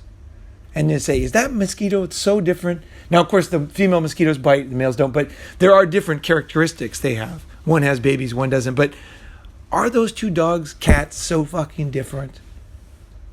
The cats, the dogs, the mosquitoes, the snakes, the fish. You know what I mean? Is that one logical and that one's emotional? Because if it isn't, then we aren't. You know what I mean? Because we're not that far away from these fucking things. Give them another few 100,000 years, they're going to be talking too. Dogs are close to talking. We grunted and made noises for years, before someone finally said a word, right? And then it became a language, right? Give animals, like dogs are already almost talking, I think. Another 100,000 years, dogs will be talking. Because it takes 40,000 years for an evolutionary change to take hold. Yeah, so we basically are built for 40,000 years ago. The internet won't take another 40,000 years to be built into us, like to be part of our natural evolutionary, where people have been weeded out who don't fit with the internet and didn't get it. And then like there'll be a new type of person who's very clued in to like how it works, So it takes time we're a product of that, right? So, we also have emotions. And the idea that we're not emotional is actually fucking, that is like, almost like, it's so wrong I can't even tell you, because men are told not to cry, right? When we were boys, right? And so we're taught to ignore our feelings. So big fucking surprise that we have no idea what we want when we get older. So we listen to women. So these motherfuckers telling you not to man up, what they're saying is listen to women. Do what women say. That's really what they're saying at the bottom. When you really get to the heart of it. Because when you have your own feelings and your own fucking mind, you're going to fucking do what you fucking want. And it'll be good for other people, because when you do what you want, then it's good for everybody. Because you make more money, you're more successful, you'll pick people that, when you go and do what you're built to do, it will create value. If you do some shitty job you hate, that you're just fucking hating life every day, it is not going to help anybody in the end. Just like your uncle, right? In the end, him not being himself didn't help anybody. him being himself would have been better probably, right? And accepting that he had feelings and here's what he wants and everything's not better than yesterday, right? It's like, no, I'm hurting, right? You know, I want this fucking thing. I want that. I want this, right? I mourn the fact that I was not raised with good self-esteem, right? Like, you have to grieve that, you know. I want that to have happened, but it didn't happen, right? And it's okay. And it's fucking okay. But it's also okay to have that feeling, right? And then say, okay, I have this feeling, right?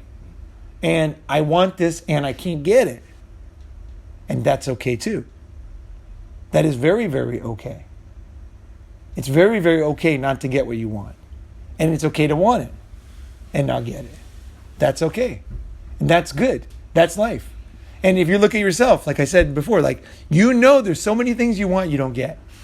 And you're used to it. It's just that you have to get it for this new thing, you know? Like, I wanted to be fucking president or something probably when I was a kid, or a fireman or some shit, right? I never got it, right? You know? And that's fine, right? That's like the course, you know? Like, who cares, you know? But then we have things like that all the time, right? So it's building up. Okay, so let's go. We got 35 minutes in this room. So how many more guys? 2 more guys. Yeah. I think we should allow them to share their story. Yeah. We got plenty of time. We got 35 minutes in this room. We got 3 hours total. You want to go first or last? No, I've gone. You're going I went yesterday. Oh, do you want to do it off the camera, right? Off audio, maybe. Off the audio. Okay. So you're going to go, but just not on audio. Sure. Okay. So let's go to... You have something on your mind? I just wanted to say thought that comes to me from my own situation, and for a lot of us gentlemen and a lot of men around the world, I think, is like, at what point do we have the self-respect with, you know, for ourselves, follow our own intuition, the self-love to step away from a situation that is, you know, that where we're not being honored, where we're not being respected the way we know we deserve to be. And I think that's something that a lot of men struggle with, is like being able to, even we're being abused and etc., emotionally abused or whatnot, and we're just staying in it. I think it's just not fucking happy. Yeah, That's right. what I'm going to talk about this afternoon. I'm Right. going to talk about like the pressures that a man goes under to get married, and the signs to look for when you should get out.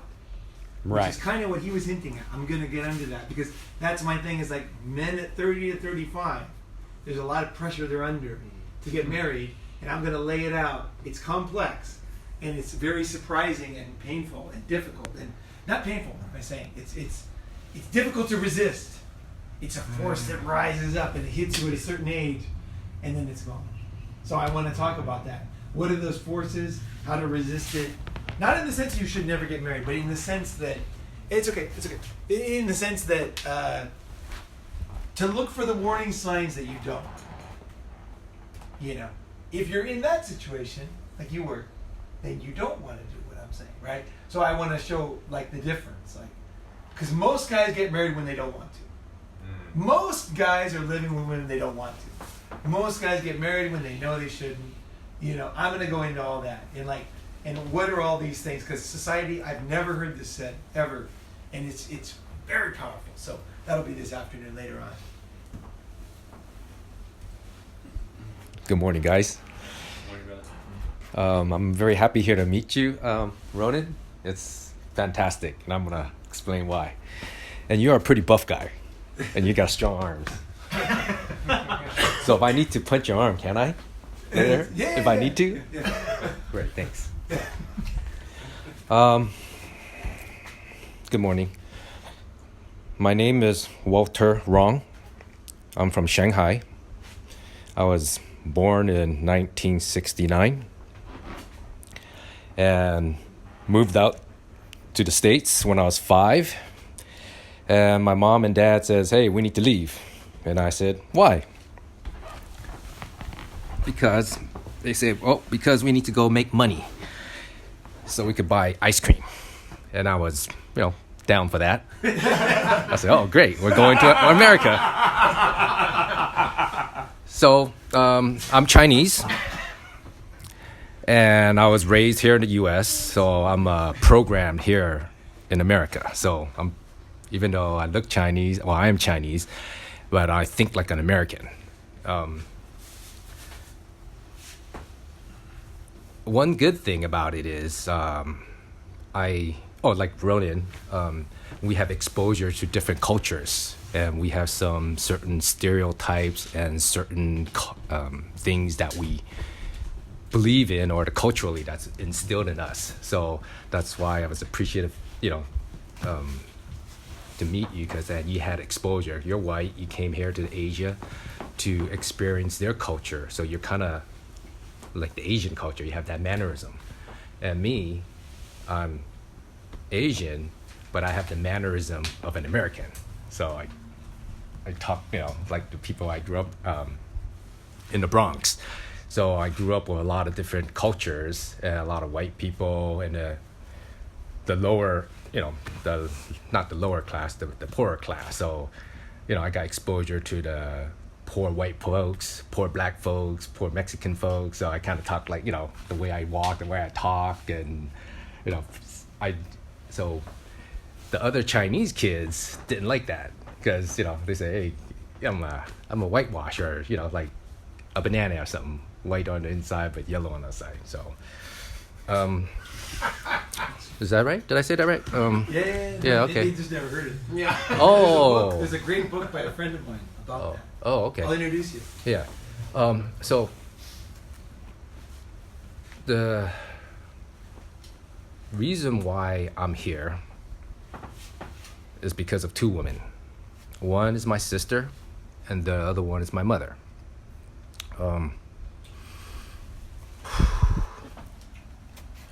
It's strange how I never heard of this. I hate the acronyms, the MGTOW, and the people have stereotypes about this type of stuff. And I look, when she mentioned it, actually the reason why she mentioned it, I have to kind of go back. I'm married and I have two kids. They're in high school. And about 9 to 10 years ago, my mom had dementia and she started Alzheimer's. So I had to start taking care of her. And as a man taking care of a woman, of my mom, it was very difficult. And then I wanted my sister to do it, but she's also grew up in America, so she's whitewashed too. And she had so she was programmed, the American standard programming. And she has a lot of trauma too from my mom. So she said, oh, I don't want nothing to do with her. She's your problem. So then I said, okay, that's fine. So I took care of her. And it's very, very difficult for a guy to try to take care of my mom. I was able to get some help, outside help in the beginning for the first 2 years. And I had her live with me. And in the morning, I take her out to the babysitter. And at night after work, I pick her up and bring her home.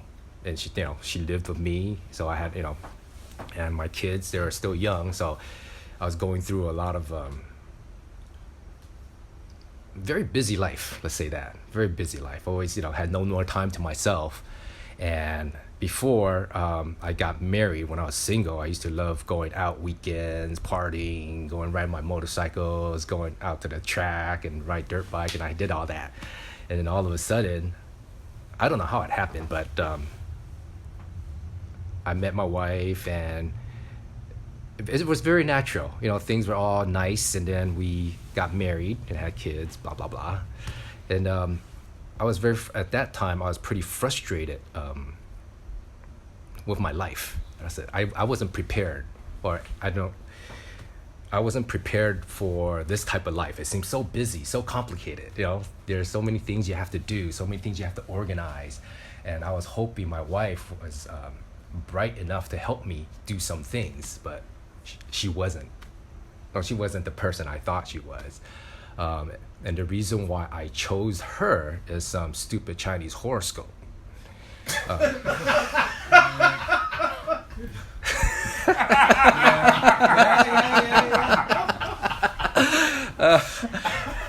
Because I was reading these books. So, okay, we were born in the same. Well, if we were born in the same year, we'd have the best compatibility. All right. At that time, we were both, well, I was 30. She said she was 30. And then I said, oh, the horoscope says, yeah, you're a perfect match. You're a 4-star. And I did it. I didn't date much. I don't know too much about women. I didn't date a lot because I just didn't. I wasn't very good. I had some stupid anxiety approaching females that I like, and it just makes me can't talk. Then when I bump into someone that's not, but then if there's a good-looking girl at work, I could do it. So there's something strange. I don't know, some psychological thing. Anyways, I was complaining to my sister about my life, and I was saying, shit, man, I wish I could give all this shit up and just be single again. Then she said, oh, why don't you go to a men's group?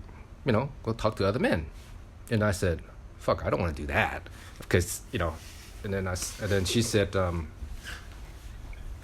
she was a big church person. She said, she lives a couple states away from me. And she was big into church because she had some problems for herself. So she joined the church, and all my friends that I grew up in high school, he says, oh, your sister, is she still in a cult? And I said, yeah, she's still there. And she says, oh, I know this church near your house. I could contact somebody. They have men's group there at the church.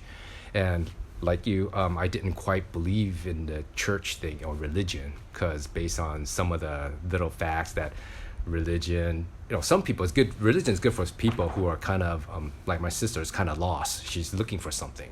So religion does help in certain ways. But the other part that religion I did not like is, true or not, but they cause a lot of war.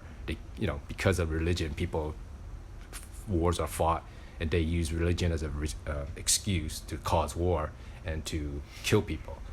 Or like Hitler, I think he was into some type of religion, and the religion says this group of people is not good, so something like that. I don't know if it's true or not.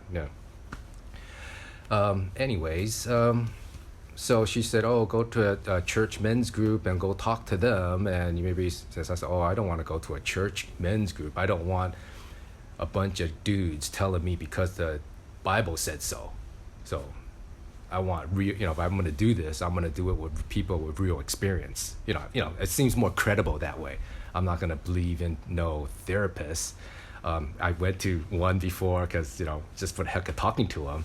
And he didn't know shit. I was just telling him that that's the same stuff. But he had no experience to know what I'm going through to give me the right advice. So then I told my sister this. So first she said the men's group, and then later on, I think she said, oh, did you go? I said, no, I don't want to go. I don't have time. Then she mentioned MGTOW. I said, oh, these people have a different way. They like to just be on their own, be single, just like what you said. I said, oh, okay. But I was already married, so I started to do some research. And she said, MGTOW, men going their own way. So I punched it up on the computer, and the first thing that came up is, what's that, Reddit. So I read some stuff about it, and then they seem like they're all, when I read some of it, I don't really like reading, so I get, my attention spans, short. I read a couple threads, maybe spent about almost maybe 30 minutes reading some of the stuff, and it sounded like they were always complaining about something or something. I said, oh, forget it. And then this was about maybe 6, 7, 8 years ago. Then I said, oh, I was wondering if the on-demand video place has anything on it. And I said, oh, I could punch it up. And it said, lo and behold, there's other people talking about this subject, on videos. So I said, oh, okay, good. I could just listen to it and not have to read it. Then as I was doing that, a lot of them was still the same. There was a bunch of people that was talking about the subject, and seems like they were angry. They're angry about something, and then they were just venting, talking to themselves to let the people in the world know. So that that didn't really catch on to me. Then later on,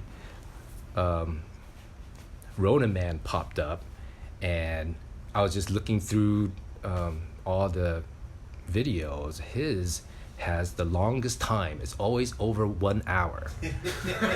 and I looked at one. I says, and I was watching a few of them. I said, oh shit, it's good because he doesn't show his face. Because sometimes, like when you read a book, the book is so good that when you go to the last page, you see the guy's picture and it's a fat, ugly dude. And I said, oh, it doesn't match the content of the book of what I read. So it kind of lost the credibility. I don't, because we're guys, right? We're programmed to be by our visual creatures, right? You want a cool dude that wrote that book because it was an adventure book, not the old guy writing an adventure book or something like that. And then, so I got this, so this kind of connection misleading, and then that kind of goes back to, talking to chicks. I used to like to, talk to chicks on the phone, and they had some sweet voice, and I could talk to them and be nice on the phone. Then when I meet them, I said, no, I couldn't talk anymore. That's pretty funny. I don't know. I just said the voice don't match who I was imagining. So that's what the imagery of so how powerful our eyes are, and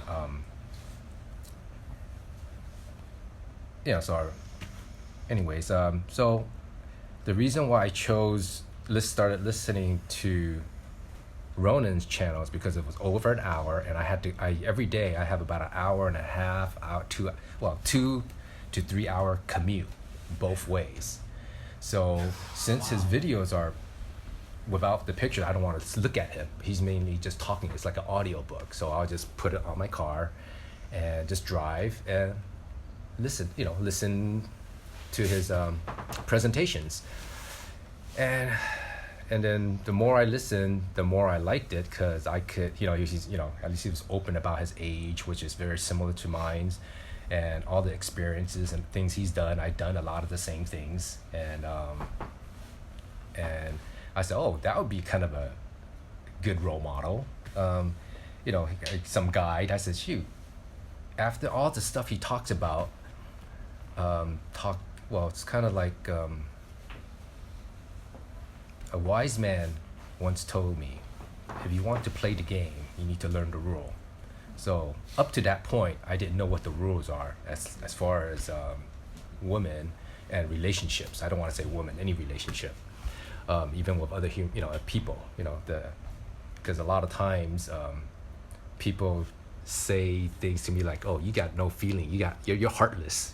Sometimes the people I talk to, I'm pretty brash, right? Because I must have picked that up from the black people I hung out with, because when they talk, they go, man, especially the girls. They said, they could go off, and they started, flexing their neck and doing that. Hey, you! Hey, baby, you don't do that to me. You don't touch me. And then they're gone, shit like that. So I must have picked that up from them, somehow. So the Asian guys that I hang out with, they don't quite like me. I don't quite get along with them. They were being an Asian culture, they don't really like you said, they don't like to open up. They don't like to talk. So when I have problems and stuff like that, I can't talk to them, because they won't tell me. They won't have any answers, like asking them a question. That's, not the emotional questions. No, they won't say anything. But then after running into your stuff, you kind of laid out a lot of situations, a lot of things that make sense. And he says, oh, let's say he's a scientist, and he say, oh, these are the theories. And then after you saying female nature, they do this, then I start paying more attention to that, to my wife, to my kids, to other women. I says, oh, it's valid. There's a lot of things,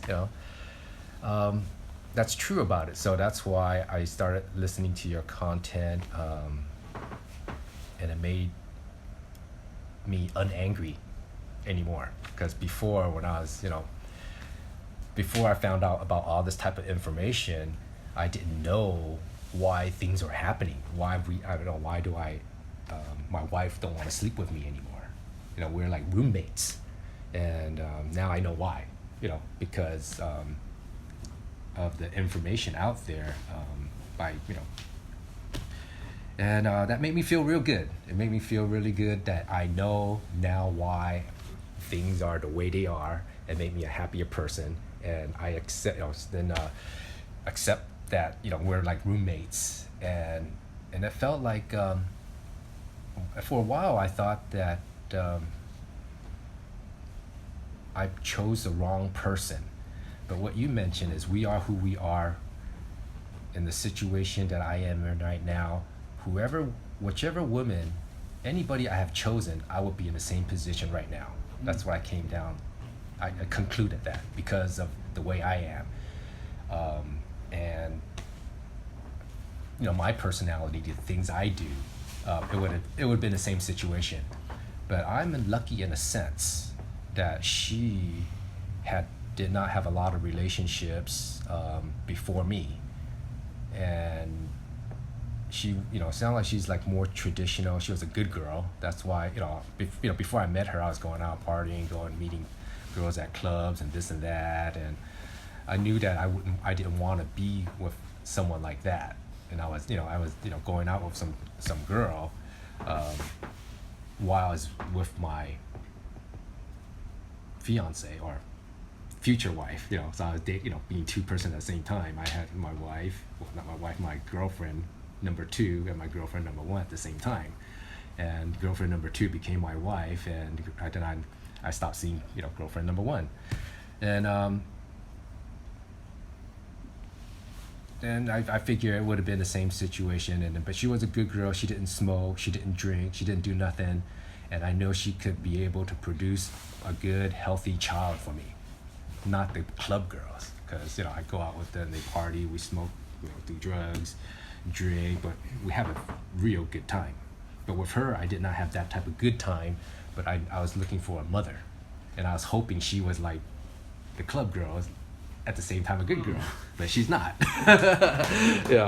So so my perception of that perfect mate wasn't there, so that made me angry, and I didn't know why. But after listening to your stuff, I do agree, and I'm much more happy about it, because now I know the rules. These are the rules now, and it applies. And I lost my chain of thought. What do you want from now? What are you thinking? Like you think of the future, there's stuff you're thinking about? Okay. What I was gonna say is that since we don't, I was gonna tell you why I'm very lucky in this situation, because she leaves me alone. She's not the clingy type. She let me do whatever I want, because sometimes I'll disappear, because I like, I go out and drink, and sometimes I'll disappear for a day and I go back to my mom's house, because I still take care of my mom's house, and then I'll just disappear. She won't ever call me. She won't bug me. So I really like that. So I feel like I'm single, I'm free. So I could come out here and have a good time, and she won't call me. Does that bother you though a little bit? A little bit, yes, it did. Then I was thinking about it. I says, after hearing some people want the freedom, being single, I have that. I have it. Right. Being married, and I have both. And I have. It's the Asian way, man. Yeah. It's No. the Asian Oh. way. Yeah. That's what you're that doing. that reminds me. What you had one video. This is the Japanese people do that. They have a wife at home and they have a girlfriend on the side, and once a year, the two. You and your wife and your girlfriend will meet the other husband or something. It's like a swing type thing, but they don't do nothing, but they just meet or something. I forgot. I thought you might have mentioned that. The time's dangerous. No. There's no action. It's just that me and my wife and my girlfriend will go out, and then or something like that. Maybe in some culture, not in Japan. No. Oh, okay. I thought I heard. I thought you. Yeah. Okay. What's interesting is the Thai king. He recently had a big ceremony where he became the official king, and then after that, he had another ceremony where he brought his concubine in as the #1 official concubine, and his wife is there on the crown, and then she comes in and bowing and everything, and it's all on TV and everything. Maybe like I got all the channels are showing this, and it's just so funny because he's basically saying, okay, here's my #1 girlfriend, she's official. Yeah. And it's such an Asian thing. Yeah. Maybe I had that. Oh, yeah. Maybe because I'm Asian, I heard about concubines and all, and my uncles and stuff. They all have someone on the side or something. Most of my uncles. They go to sex, services. I think the Japanese. Oh, okay. Yeah. They used to have second wives. In the old days. Yeah, then I was, In the bubble days. Right now. In the bubble days, they too kind of had expensive now. Japanese guys would have a girl. They would sponsor through university. People, though, rich people though, right? Yeah. Yeah, for sure. But like the guys I was hanging out with, they all had second wives and they had They're rich, hostesses. right? Yeah. Okay. Yeah. Well, that's understandable. Yeah. Yeah. But I think most people they go once a month or something to sex. Go to sex. Yeah. And a lot of times the girls were white. Like hot American girls, hot Australian and Russian. Yeah. The second girl was different. Yeah. The first one. I mean, there are something like Aijin, right? I mean, those are pretty trendy, I guess, in the bubble days for sure. Yeah. For me, I couldn't do the Chinese way because, although I really respect it, and I see that I think the Chinese model is better than the American model. Because you have a wife and she does the things. She is the wife. Right? She's the mother. Yes. She's the mother of the children, and you don't have sex. Same as Japanese, but especially the Chinese now. Like the family is still very strong, Yeah. And so that works, right? Yeah. And then the guy is free to do things on the side. I don't want. Although I understand that one, I think it's probably the best model. If you're gonna say what model works, the Chinese model is probably the most stable model, taking human nature into consideration and reality, right? Not dreams. Right. Well, the Chinese model is very real for real people. Right? Yeah. So and it works. But the thing is I don't want that, but I really appreciate that. That's probably the best model for most people. So so we didn't have.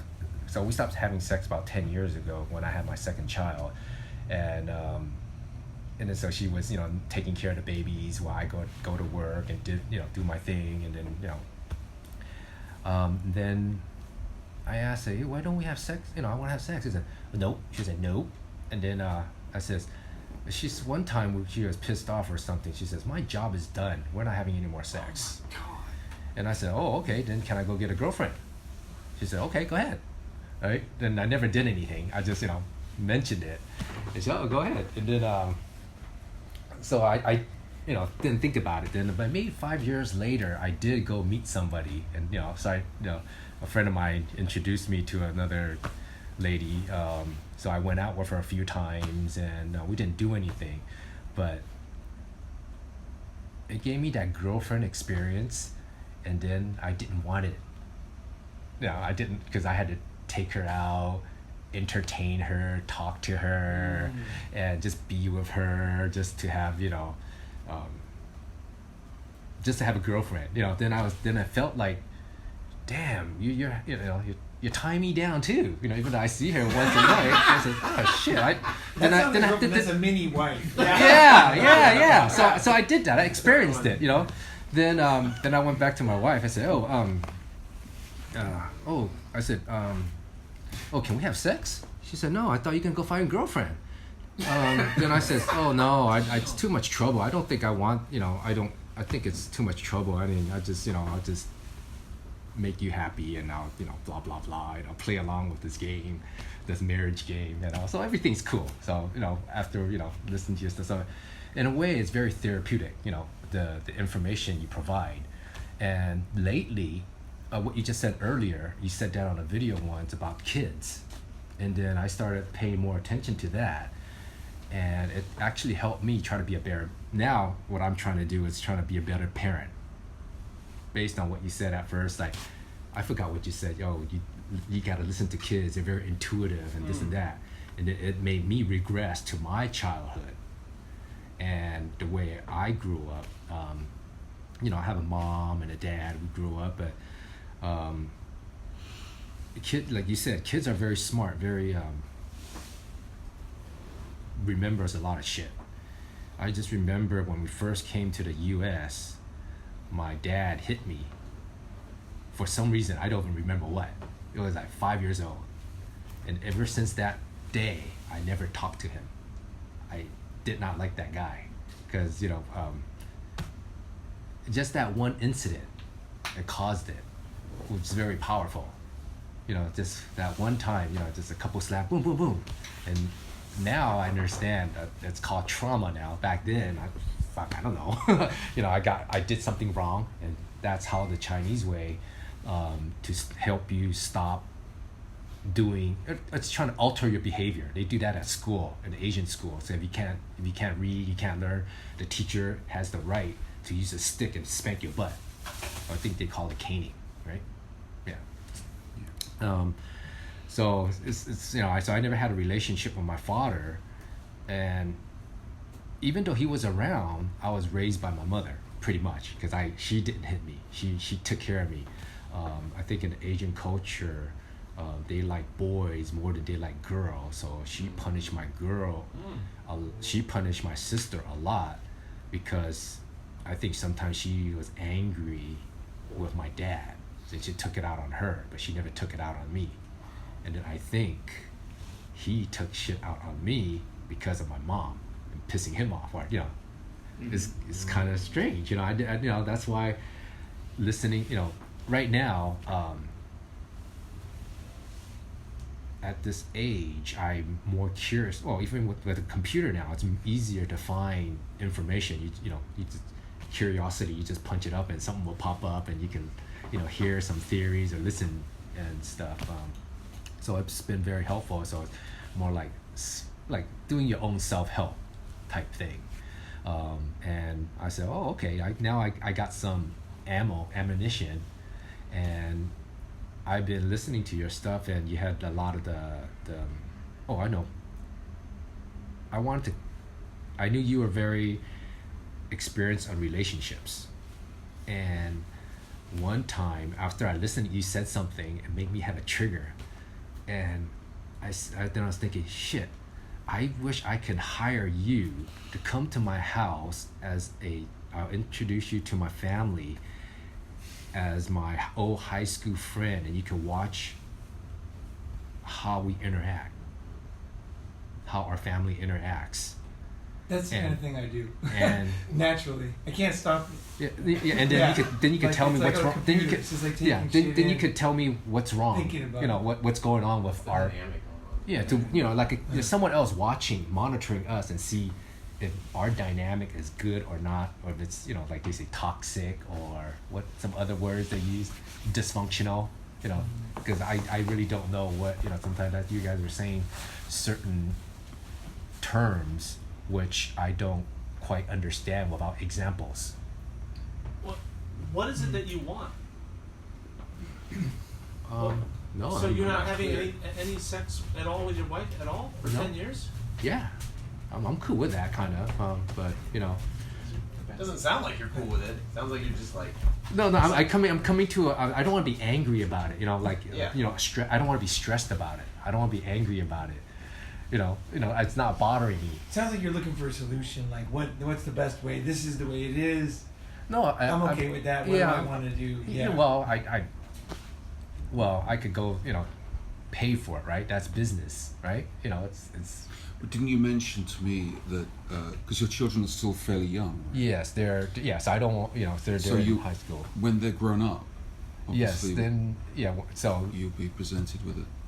Yes, then I will be free, but I don't, because I was taking one time I heard some guy says it's cheaper to stay married than to get a divorce.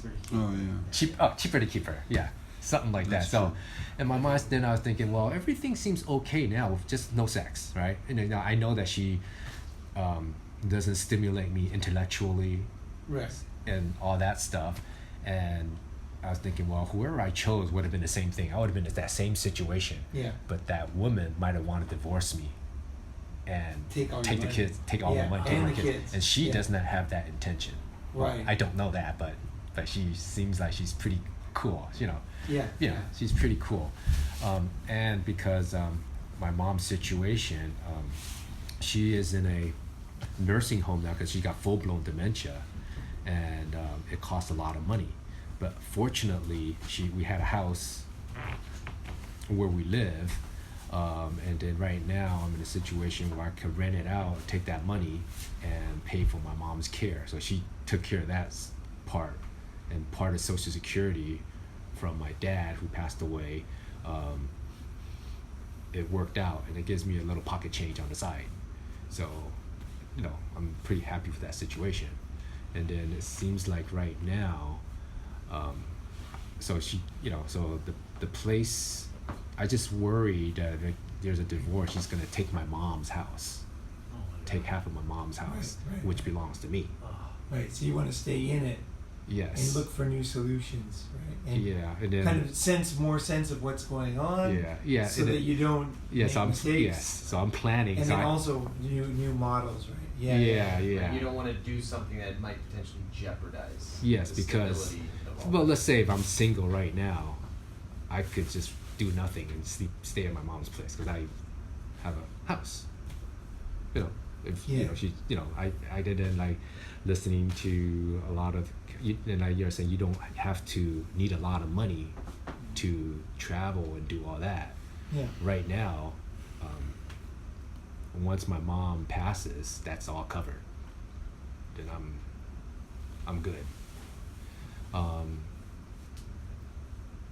But I didn't come here to so now all this content and stuff. So I just wanted to come here and tell you, you are doing a very good thing for people who don't know. And then I think a lot of